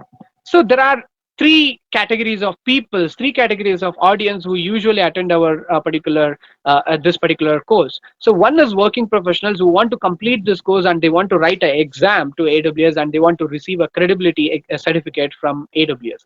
Another categories of working professionals who want to just complete this course because let's say those working professionals who is already working on machine learning, let's say that particular company is using AWS services, but this particular candidate they might be not having a skills, especially the skill sets that he want to satisfy his job needs, right? So those kind of working professionals we usually see. Then another category of people is obviously students, beginners, and college professors even. So as part of AWS machine learning specialty certification course, so we added more extra syllabus, which is not part of this course, and exactly that's extra syllabus that we've added to support beginners to get started. So the first 2 days session itself just dedicated for the basics, getting started with Python, getting started with other aspects of libraries, let's say Panda, statistics, and probabilities and other stuff. Okay, let's validate one more thing. Why exactly the certification? So let's say I am an existing data scientist, an existing data engineer. Okay, so how is this is going to be benefited for you? So benefits for an individual and benefits for the company who is going to hire you. So obviously, as an individual, it demonstrates that you have an expertise. So for example, it earns a recognition and visibility. Once you finish an exam and you get a certificate, obviously, let's say there are 5 data scientists who goes for an interview. There's a one data scientist who has AWS machine learning specialty certification. What do you think? Who's given a priority? Obviously, the person who has a certification, because you earn a recognition and visibility from AWS, right? So a benefits for an employer would be like obviously identifying a IT professional who has a background of AWS will be easier for an employer because you hold a certificate, you hold the knowledge, you hold the hands-on, right? So that's how the things work. So as part of AWS machine learning specialty, these are the four main important modules that will be covered. So data engineering, which is as a weightage of 20%, and exploratory data analysis at 24%, and modeling. This is where all the deep learning concepts comes into the picture, algorithm, TensorFlow, right? 36%, and machine learning implementation and operation. This is where all the model deployment, implementation, and monitoring of pipelines comes into the picture, 20%. And this is the one more question that we usually get. Will you cover a real-time projects and implementations? Yes, we do. Because this particular certification program is not just focused on you to get an exam, to clear an exam, to get a certificate. It's also focused on giving you a hands-on knowledge for the job that you're going to get. So you won't believe there are more than 30 plus labs in this particular course, 5 real-time projects that we're going to build, and one real-time pipeline implementation. So totally put together, let's say it's a 36 hours and 20 hours of assignments. We give some assignments after the course you can able to work out. So max you can consider it's a 40 hours course. So max it's going to be a 40 hours course totally. And you might ask a question, I'm a fresher, can I able to attend this particular course? Obviously yes, as I mentioned, we have added extra curriculum, so where it can able to make any fresher to get started from a basics. So do we need to attend all the sessions? Obviously every weekend we will be having a session. Yes, obviously it's mandate, you need to attend all the session. And obviously yes, you will be having an access to recordings of all the sessions that we have, and again a mentoring and a support will be provided for you in case if you're missing 1 or 2 sessions obviously. So what other opportunities will be provided? Obviously once after completing a course, so you will be part of our community groups, and we will be providing a mentoring for you every time. I mean, what is this community that we are very proud of? So the community is something like where we have a huge number of peoples, where we keep on publishing a lot of data. It may be a free webinars like this that you can attend. It may be a free ebooks, job updates very importantly, right? So that's how we do also a placement support, maybe a resume preparations. And again, we understand each and every persons, because here we don't get one single category of people. There is a fresher, there is a person who are getting started with machine learning, but he has some knowledge on data. There is an existing data scientist. We understand each and every person's necessity, and we guide them what exactly they can able to do. So let's say after completing a course, maintaining your GitHub profile and making sure you apply for a few jobs, let's say attending some few hackathons. So we guide them individually what they want to do, right? Opportunities for students. In case if you're students, you can apply for internships that we will be providing. So that's again a different task. So in case if you're available for us to work with us for with our team, you can also apply for us an internship. So prerequisites, anyone from science and engineering background, they can able to apply for this particular course. And if you have any knowledge on any programming language will work. Obviously we don't want an expertise. You don't need to be an expert in any programming language to attend, but if you have some basics, that would help, right? So obviously you will be getting a the course completion certificate from Citron Technologies. And if you want to write AWS exam, so we will be conducting after the session, we will be conducting an exam preparation session to make sure you be prepared for writing an exam. And so as I mentioned, AWS Machine Learning Specialty Certification course has 30 plus hands-on labs, 5 real-time projects, 1 pipeline implemented project, dedicated mentoring, so 40 hours session. And you might, a lot of people are asking a question. So what is the fees amount? What's the structure of a fees? So let me also validate each and everything to at least to make sense whether the price is comfortable or not. So once, because I'm talking about a specialist level certification program, that is AWS machine learning specialty, right? So every cloud platform, it may be AWS, it may be Google Cloud, or it may be Amazon Cloud, it may be Alibaba, whatever it is. Every different cloud platforms has their own certification programs. For example, AWS itself has a lot of different certification programs like AWS Solution Architect, DevOps certification, and we are talking about AWS Machine Learning Specialty certification. So let's say you want to write an exam to AWS and you want to get a certificate. So AWS itself charges a dollar 300. $300 for writing an exam. So and again, that writing an exam depends on the person, what you want for your particular job. So again, $300, if you convert into Indian rupees, it comes around somewhere 30,000 rupees, right? So and again, every training institute who going to teach this particular course for you going to charge 30,000 rupees. That's a minimal starting price for this particular course. But we are not doing that. So from the past three months, let's say, due to this pandemic, we are not charging this 30,000 rupees, but we are charging 50% discount in that. That's true. Obviously it starts from 15,000 rupees. That's it, 14,999 rupees per person. It's a 50 percentage off. I will suggest you to validate in case if it is necessary by yourself. So what you get in this particular 15,000 rupees, obviously access to the complete course, access to the recordings, community support, as I'm talking about the mentoring, access to any webinars that we do, and maybe hands-on guide and a free ebooks that you can able to download. And let's consider you want to join as a group, you have a professional, you have a friend that is joining along with you. So if you join as a group, let's say a group of 2 people, you can able to get a 10% discount to get started. And in case if you're an international participant, you're joining outside from India, so the price is going to be $205. That's it. So you get all the opportunities, access to recordings, community support, webinars, and hands-on guide. And more importantly, we are not expecting more peoples for this course because it's going to be complete hands-on for this 40 hours that I'm talking about. We're going to be completely busy building things. So we are expecting less than 20 peoples for this particular course. And one more thing, it won't be fun without providing you some offers, right? So it won't be fun. I told you already we have a price of 50% discount, but I don't think so that is enough. I don't think so that is enough. But here we go. So here is a special offer that we have only for the peoples who are attending our webinar, and especially for this batch. So if you're going to register for this batch, you can also attend next batch. I mean, you can able to retake this course twice. So you can able to retake our live sessions once again. So right now we are doing batch 6. If you complete batch 6, you can also attend batch 7 for the same course. This is only applies for this batch, not for the next upcoming batches. Okay, so it applies for the international participants too.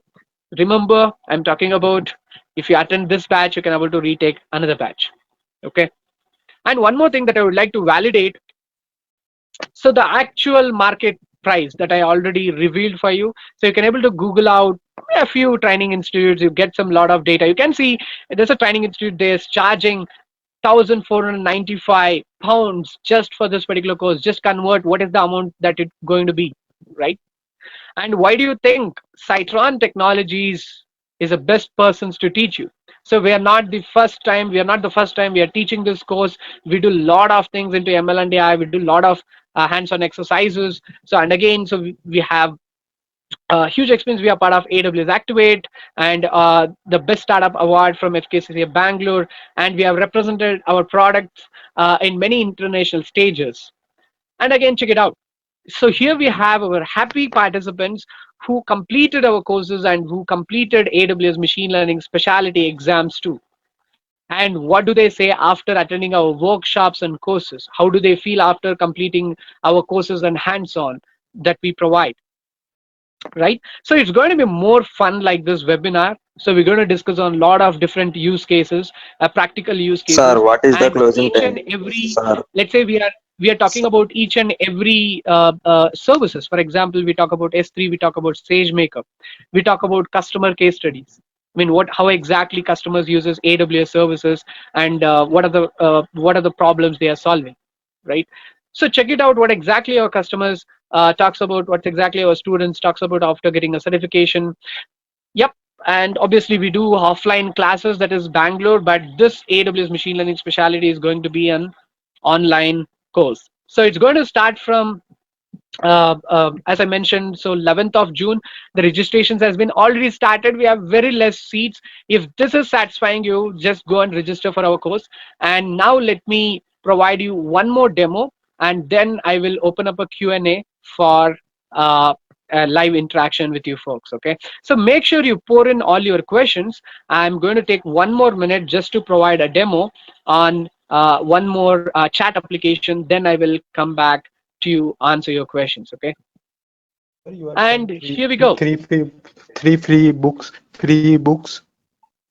So we are talking about Amazon Lex, right? So the chatbot service that I'm talking about, right? So Amazon Lex, which is a customized chatbot platform where you can build a customized chatbots that you want. So Hello, let's say when hello, you want to hello, build hello, a hello, customized hello. chatbots, okay? Let's say you want to build a customized chatbot that you want.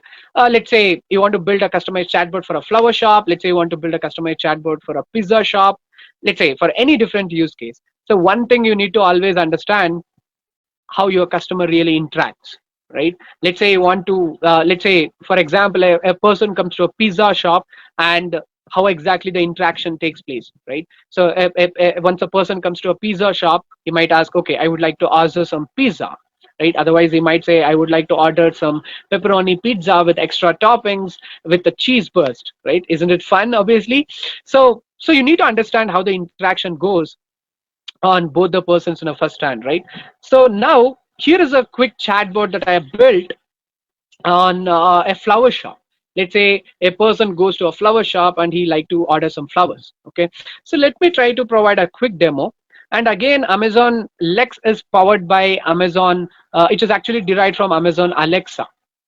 So by using Alexa, you can able to interact with voice, right? So here similarly with Amazon Lex, you can able to interact with both text and a voice. Okay, so now it's fun time to have some fun. So now I would like to ask this flower to order some flowers. I mean, I would like to ask this chatbot to order some flowers. So let us get started. So now I'm going to interact with audio. I would like to order some flowers. So now I'm inputting audio. What type of flowers would you like to order? Here we go. We got our output. It's we got a replay saying what type of flowers would you like to order. So now I can able to replay saying roses.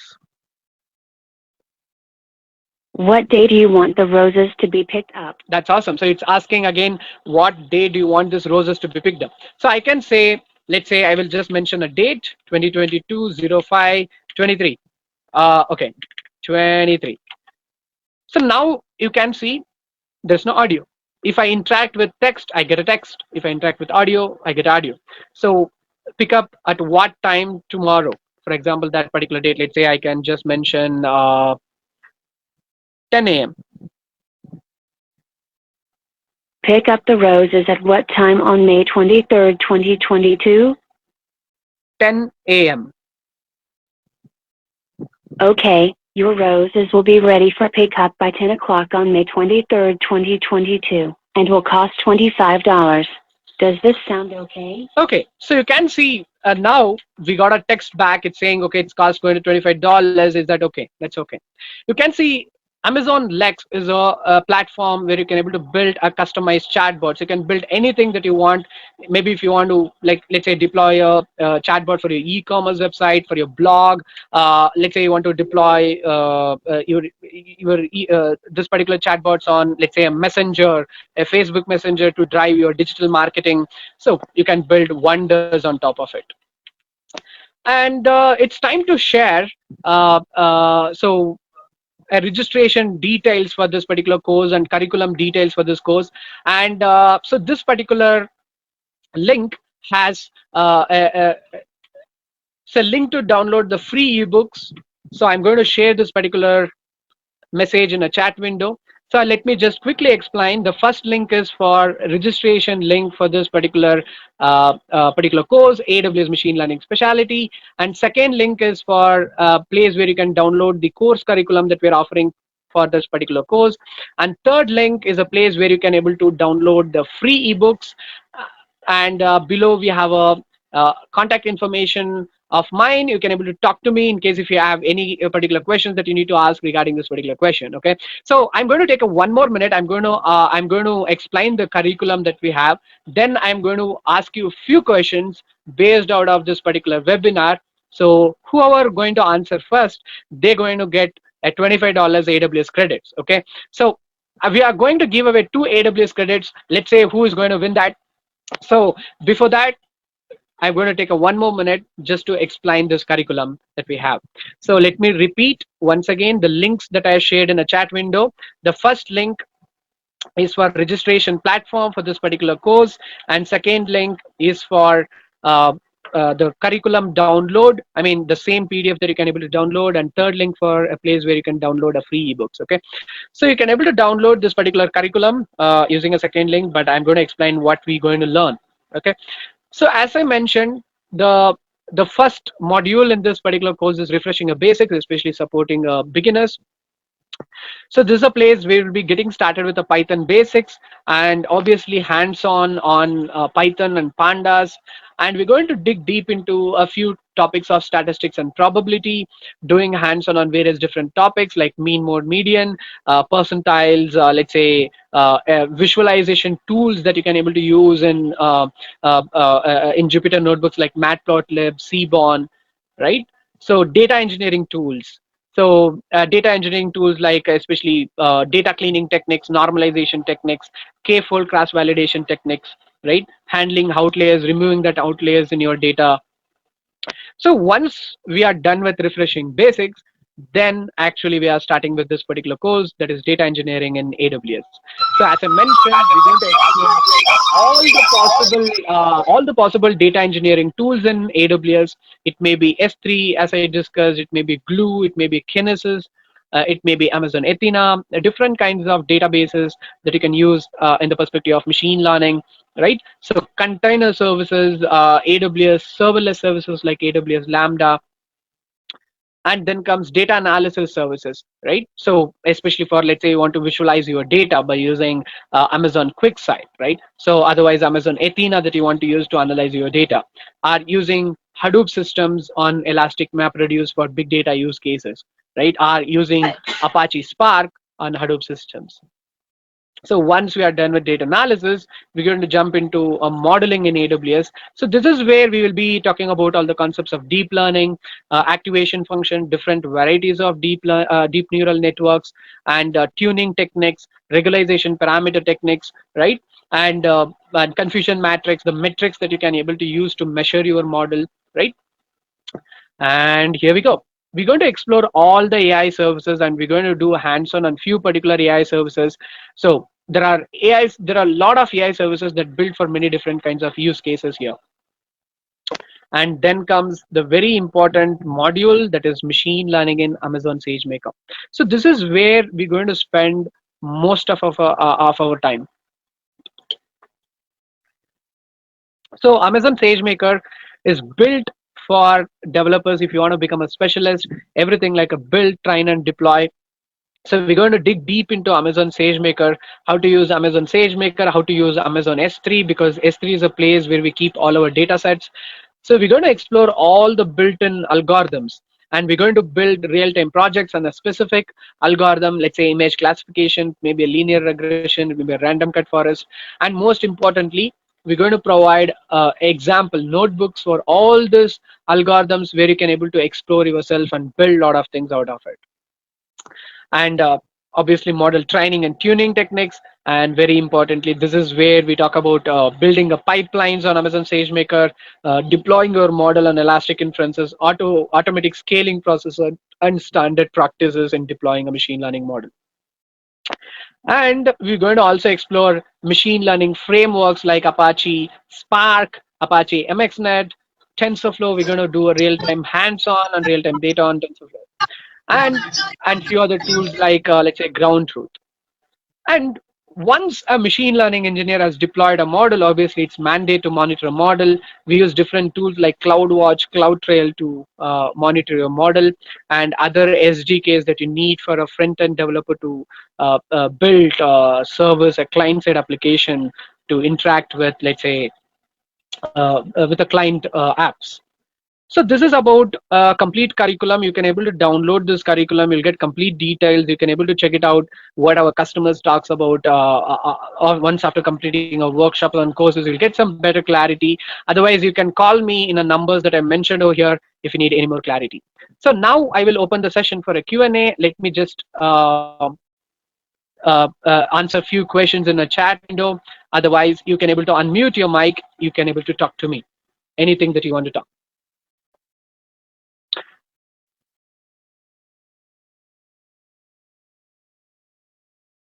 So now let me try to answer a few questions that I have in a chat window. So then, so folks, feel free to unmute your mics and you can able to talk to me. So now let me try to ask one more question.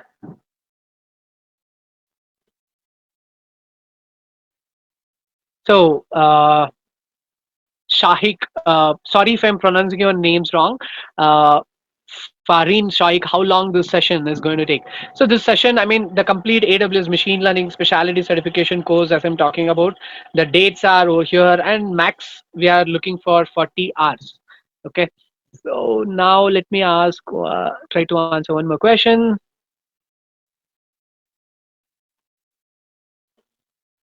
So you can mention your questions in your chat window. Otherwise, feel free to unmute your mics and you can ask your question.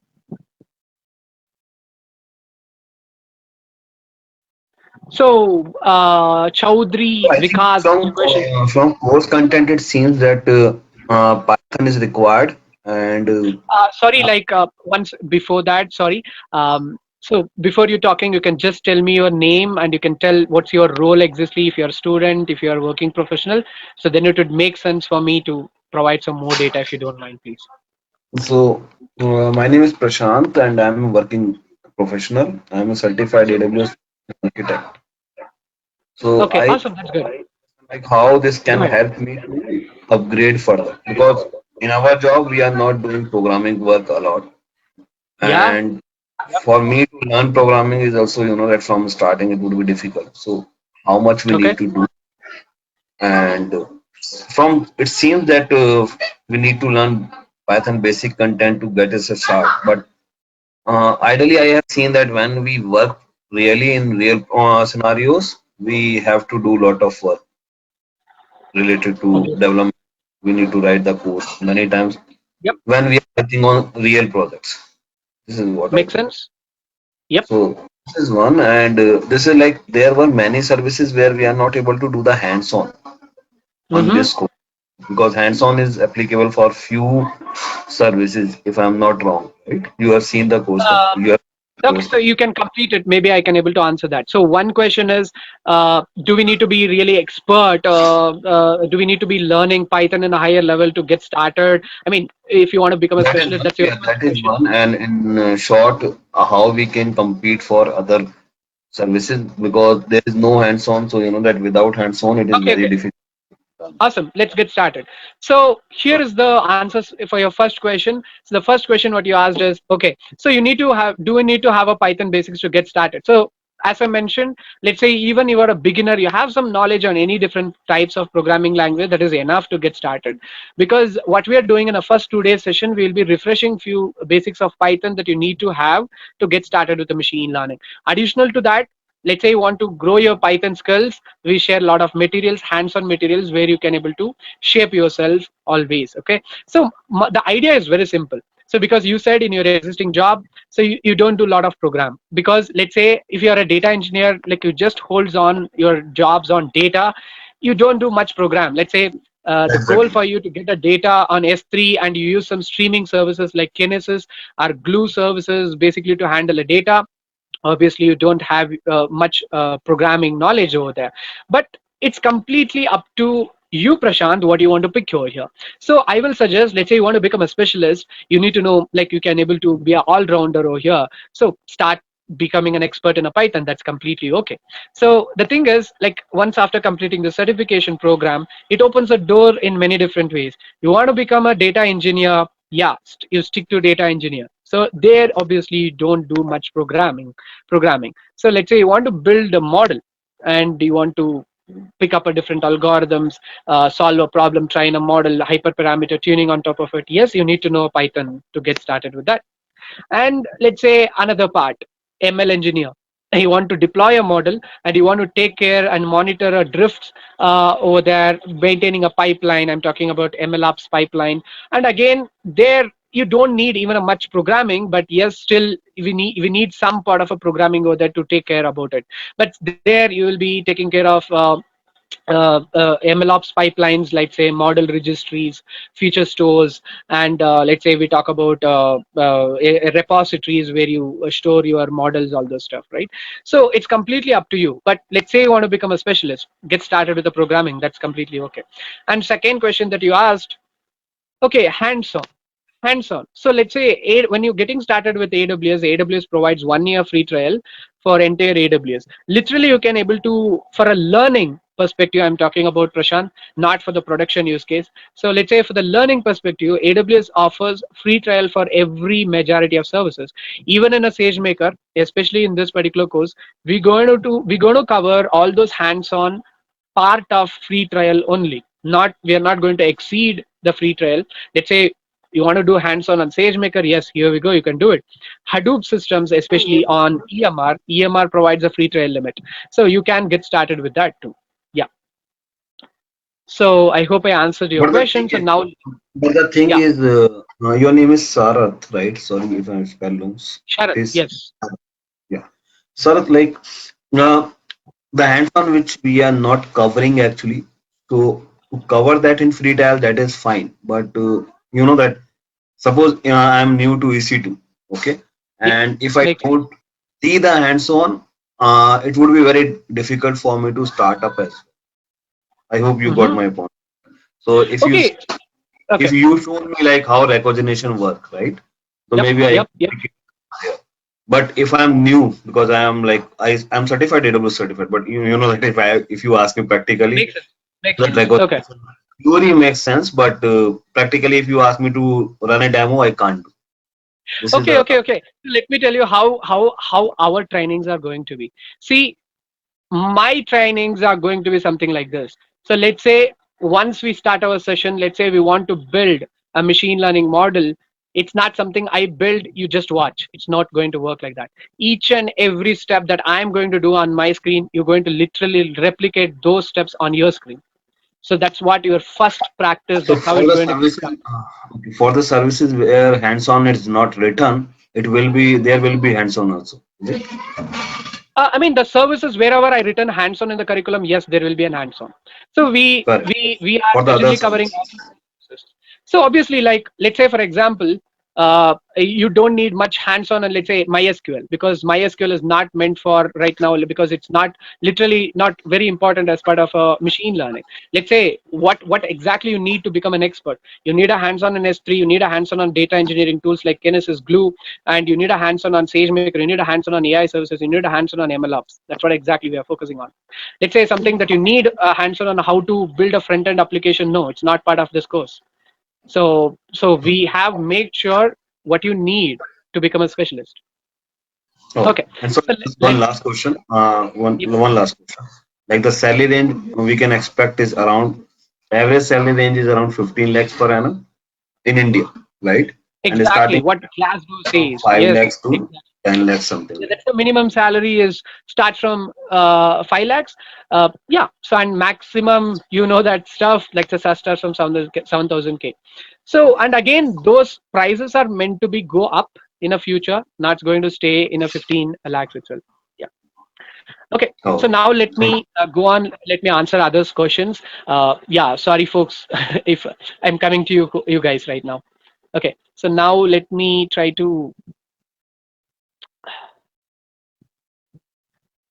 Okay, so now let me. If you anyone has other questions, please unmute your mic. You can talk to me. Hello, Sarath. I'm Praveen. Hi, Praveen.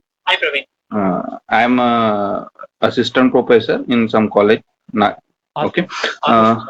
Uh, my question is there any knowledge of AWS practitioner required for this specialty course? And That's one an more awesome question. question. And one more Okay. question is, how can I help my student by doing in this course? Okay, that's good. So here is the answer. Uh, Usually we get this question. So I mean, the question the particular professor asked, in order to get started with AWS machine learning specialty, do I need to take one more course, that is AWS practitioner? Not necessary actually, because AWS certification courses are not tied in such a way. So let's say you want to take AWS machine learning specialty, you can get started with that, because all you need to know how to get started with AWS, those things are already been covered in AWS. Let's say the basic things, how to use IAM console, for example, because we'll be using IAM console a couple of times in this particular courses, how to use S3, how to use Kinesis. It's literally straightforward. You don't need, let's say you want to become a solution architect in AWS, you don't need to take some other course, some other certification to become solution architect. It's not work like that. Okay. And let me try to answer the second question that you asked. How can this particular course can able to help your students to gain more knowledge? So let me try to explain this again. So let's say, we've been exploring what exactly the university syllabus has, what they talk about. Obviously, like most of the college syllabus right now, literally it is completely a text, not like something they have a labs where they train a model and do the stuff. And again, even still, students know how to train a model and do the stuff. And where does this industrial knowledge comes to the picture? So let's say I'm talking about the more than 1.5 million companies, how they use machine learning in their companies. That's what exactly you're going to do in this particular course, right? So that's the thing. And one more thing, as part of an education industry when I'm talking about, so now this cloud industries like AWS, Google, and Microsoft, they are entering into the curriculum for their students. So I know that those cloud platforms are working with the governments, especially to bring up, so you might expect a separate subject as AWS cloud computing as soon in your syllabus. Maybe that might happen in the future. So maybe AWS machine learning comes into the picture over there. So obviously, like this is how this where I can see the lights for a students from a professor actually. Okay, I hope I Thank answered your question. Yeah. yes. Thank you. So Joseph asked a question. Will it cover a built-in AWS machine learning models? Because I noticed there is a AWS data engineering services. Joseph, yes. as I displayed a slide already, which we are covering, we'll be exploring all the built-in algorithms in AWS, and there are few hands-ons that we'll be building on that.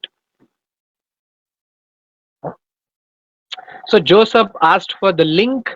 I mean, let me just try to reshare this link once again in the chat window. So folks, again, the first link for registration platform, the second link for downloading curriculum, and third link for downloading, free ebooks. And now I'm going to ask you two questions that I'm talking about for free AWS credits. Whoever answers first, they're going to get a first AWS credits. Then I'm going to answer the few remaining questions. Okay, so the first question that I would like to ask, okay, so we have explored few demos on AWS. I would like to ask questions in that itself. So the first demo that I provided, a text to speech service. So what is the name of that particular AI service? So what is the name Amazon, of that AI service? Polly. So Amazon Polly. I want. Okay. So Amazon the Polly. first actually answered in the chat window. Yeah, not via audio. Okay. So I guess we are getting a questions. Okay. So Pradeep answered first. So he's going to get a first AWS credits, $25. So Pradeep, I want you to just email me. I mean, not email me. So just DM me your email privately. You can go to GoToMeeting. You can just send me an email address. Otherwise, you do one thing. You can just send me a WhatsApp message through the numbers that I have. So just contact me, Pradeep. So Pradeep, I guess, yeah, Pradeep. The first person was answered. So I'm just going to direct message you in a GoToMeeting. You can just mention. Okay, the Amazon Poly. That makes sense. Okay, so I'm going to ask you one more question for the second AWS credits. So let me think. What do I ask? Okay. Okay. Okay. Here is the second question. Let me make it very simple. Okay. Let me ask this. What is the AI service where I can build a chatbot services? Okay, we got to answer again. It's a very quick.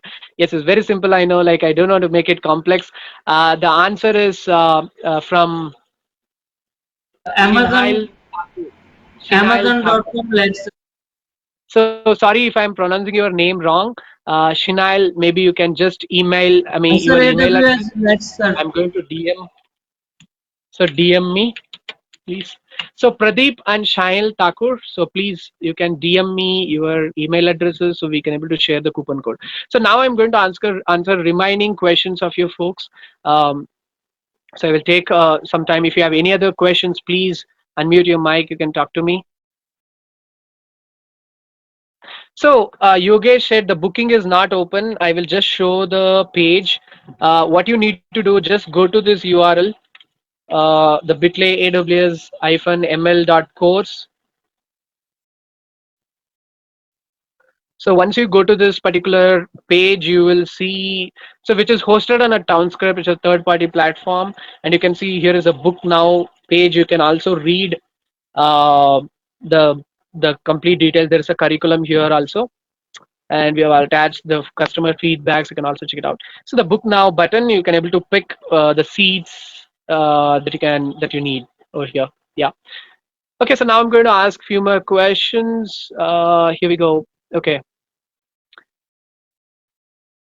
Okay. Should I pay for AI SageMaker? Tiago asked a question. Should I pay for AI ML SageMaker in AWS? It's not. It's not going to work like that, Tiago. So you can able to create. You will be creating an AWS free trial account. Anyone who creates AWS account, AWS provides 1 year free trial. So we're going to complete this particular entire course within that free trial limit. So I mean, you don't want to pay any extra amount to AWS. So I mean. Parison Amadi. I'm sorry if I'm answering pronouncing the names so wrong. So do we need to pass an exam for certificate? So it's a good question. So as I mentioned, there are three categories of peoples. One is you want to complete the course and get an exam. and get a certificate from exam. So again, that holds a credibility. Yes, if you pass the exam, you'll get a certificate. So another category of people is obviously like they don't want to complete the exam because they just need a skill set because their companies are hiring for that too. No issues with that. So because the particular company is they are already using AWS, but the particular candidate who is working there, he don't have a skill sets on AWS. That's why he might be completing this course. But he might not complete the exam very immediately. But let's say he might complete the exam maybe in a later future. So Mohammed asked a question. So AWS certificate cost includes in this particular training? No. I would like to confirm that very clearly because AWS charges a $300 for training fee, but we charge for this particular course that is $205. That is only this particular course. $205. That's only for the training, the teaching, the hands-on that we are providing. It's not included with this training fee. Okay.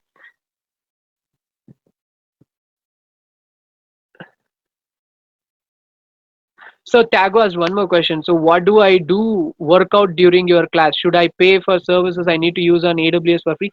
No, no, Tago. As I mentioned, you can able to explore the complete AWS for free for next 1 year within that free trial limit. You don't want to pay any extra money for AWS to do any answer on top of it.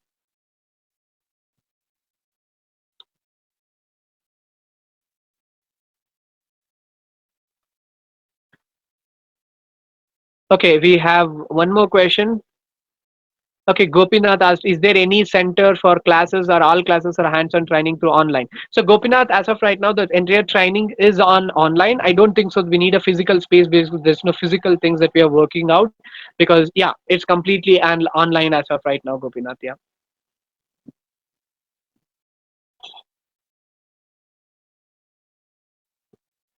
So after completing a course, do you refer our profiles to any company? Okay, this is let me just answer that. Bitu Sharma. So ask this question. So the how exactly that we are providing a placement support over here. So we have a network of companies, corporates. So where we publish their job opportunities in our group. So where you can able to apply for that. So we keep on spreading a job opportunities many different ways. It may be the job updates. It may be hiring hackathons that you can able to apply in many different fashions.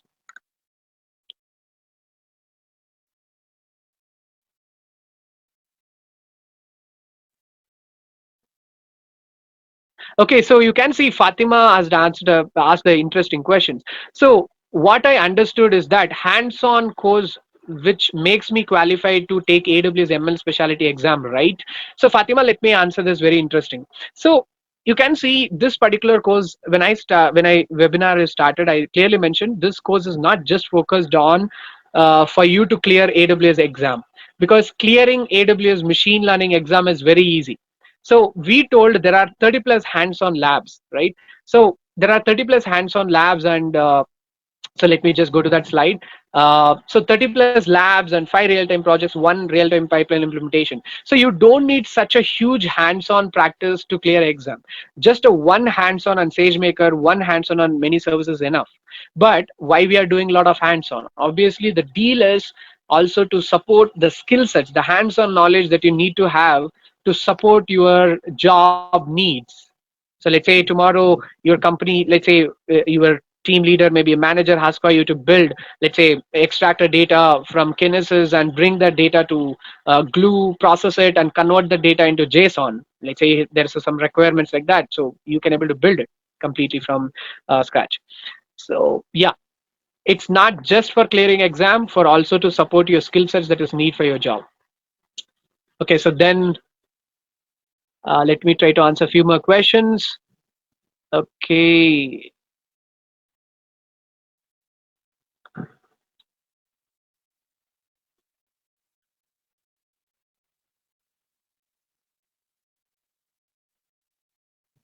Okay, so looks like yeah. So I guess I have answered all the questions. If you have any more questions, please unmute your mic. You can able to ask the questions, please. So I will spare a few more minutes if you have any other questions.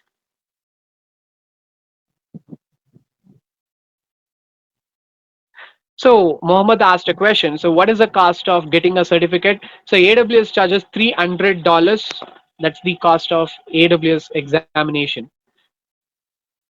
So, and don't confuse between the fee that we are collecting, that is only for the training. So where it starts from $205.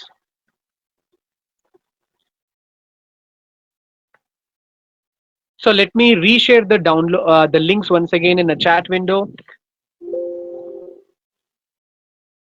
And again, so the registrations has been started 2 weeks ago already. We have very limited seats. And again, just validate quickly if you need, let's say if you want to check it out, what exactly others charges. I did validate it myself from your side to provide some more clarity. So the actual fee, the market fee for this particular course starts from 30,000 rupees. That is in terms of USD is going to start from $400. So we try to offer you much affordable fee. And so what I want you folks to think about this particular offer. So register once, but you can retake this course again for both batch 6 and batch 7 that is going to come in the next batch.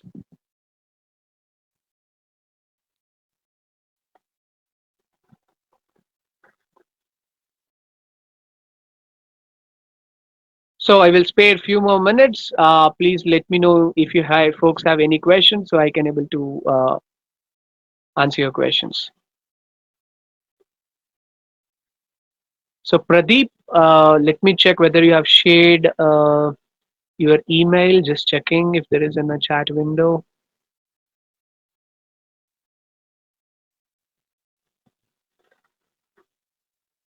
Okay, so confirm me, Pradeep. It's actually Pradeep SAHO111 at the rate of gmail.com. I guess noted.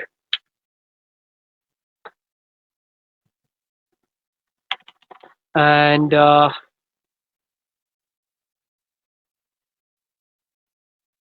Shahil Thakur, let me also just copy your email address.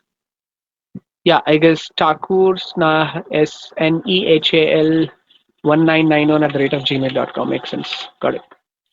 Okay, awesome. So if you folks have any more questions, please let me know. Okay, we are getting some few more questions. Let me help you. Could you share with the right? Okay, so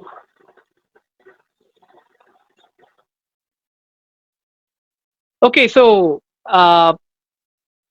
Patik, sorry if I'm pronouncing your name wrong. So Patik, so asked the question. So okay, Patik, so let me try to explain this. So Patik asked a question. Okay, so this is just a training, right? Do we need to pay $300 to get a certificate? No. See, we are not charging $300. So you need to understand it very clearly. So what we are trying to offer is a course. So we provide certificate from Cyton Technologies, that is particularly clear. So if you want to get a certificate from AWS, you need to write an exam to AWS.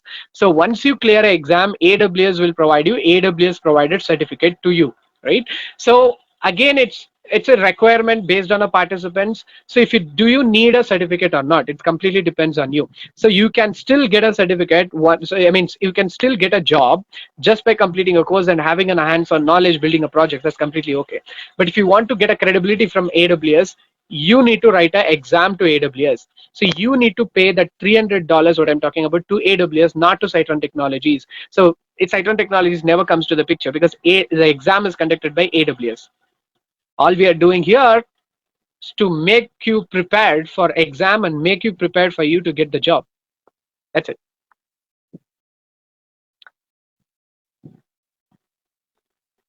So few people are asking a question, could we get a certificate for this webinar? So for this webinar, we are not planned to provide a certificate because yeah, so we didn't mention anywhere. I'm sorry, like if you're confused in that. So yep, I will spare a few more minutes in case if you folks have any more questions, please let me know. You can unmute your mic, you can able to talk to me.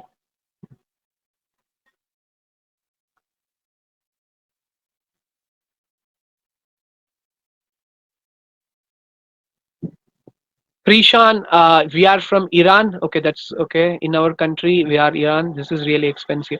Okay, so I guess, I mean, so we, because I will let you know, like, because this is the very dead affordable price what I know what anyone from an internet that can able to offer. I don't think so, because it's a 40 hours course. There's a lot of hard work that is put in inside. So a lot of hands-ons that we're going to build. I guess this is the max, because it's already a 50% off. This price what we have put it, it's going to be just for this batch only. We are pretty much sure in that, because we tried offering this price from past two pandemics. Considering a pandemics, I guess it is making sense, because people's are because we are making sure at least people's come to the normal situation after the pandemic. Then we are deciding to increase the price actually.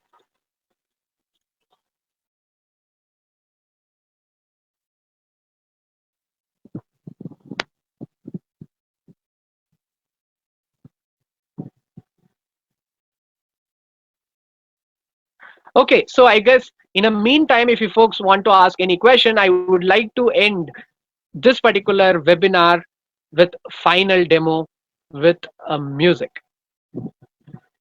What music, Sharat? Are you going to play a music now to end this demo? So exactly, yes, but I'm not going to play a music. The AI is going to play a music. So it's going to be fun. So in the meantime, if you have any questions, prepare for that. So I'm talking about an AI service called Amazon Deep Composer. So if you have any more questions, please write it in a chat. Otherwise, you can able to uh, yeah, you can able to unmute your mic and talk to me. So the final demo that I'm talking about, Amazon Deep Composer. It's a device, it's a piano that you can buy from internet. You can compose the music in a piano, and you can able to use machine learning to generate a machine generated music. Let's say, tell me yes if you love music in the chat window. If you're still active in a webinar, just tell me yes if you love music. If you are a musician, let's see if any musicians here. So what is Amazon Deep Composer does, let's say if you want to compose a music, let's say you need a band, you need, let's say, drums, you need a jazz, you need a rock music, pop music, whatever you want, right? So so the thing is, let's say you need such an expensive band to build, generate that particular music. But by using Amazon Deep Composer, just by having one single tune of piano, you can able to generate rest of the music. It's fun. So now let me just simply show you the way we can able to generate a music. But I am not a musician, so but let's see what we can do. So here is a piano. You can able to buy a physical hardware in an internet like this, right? So I'm not going to compose a tune, don't worry, because I'm not a good at music over here. So what I'm going to do, like, I'm going to pick a pre-recorded music from this piano. So maybe I can pick Twinkle Twinkle Little Star, maybe a Beethoven music. uh, okay, let me just pick a Beethoven music. So this is the music that is already composed. Okay, it should play.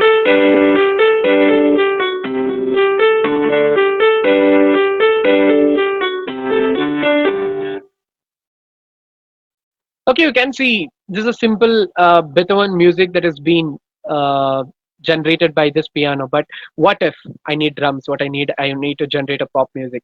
I need such an expensive band, right?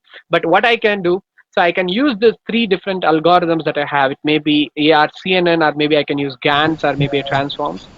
So I'm going to pick GANs, and here we go. So whether you need rock music, pop music, jazz music, so I can pick whatever I want. Let's say I pick rock music and I hit continue. It generates a music for me, and it takes a few seconds that it generates a music. And here we go. Finally, we have different layers of music. I just had a piano here. I had a guitar now, and I have some bass. I have some synth pads over here. So now let's hear what machine generated music looks like.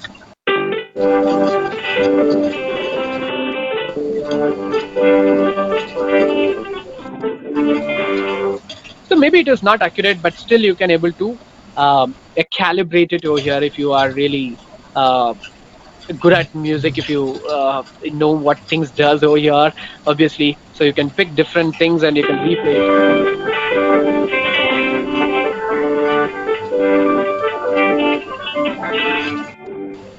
So this is about Amazon Deep Composer. So machine can able to generate music. There are built-in algorithms in AWS which can able to use it for do the same job. So I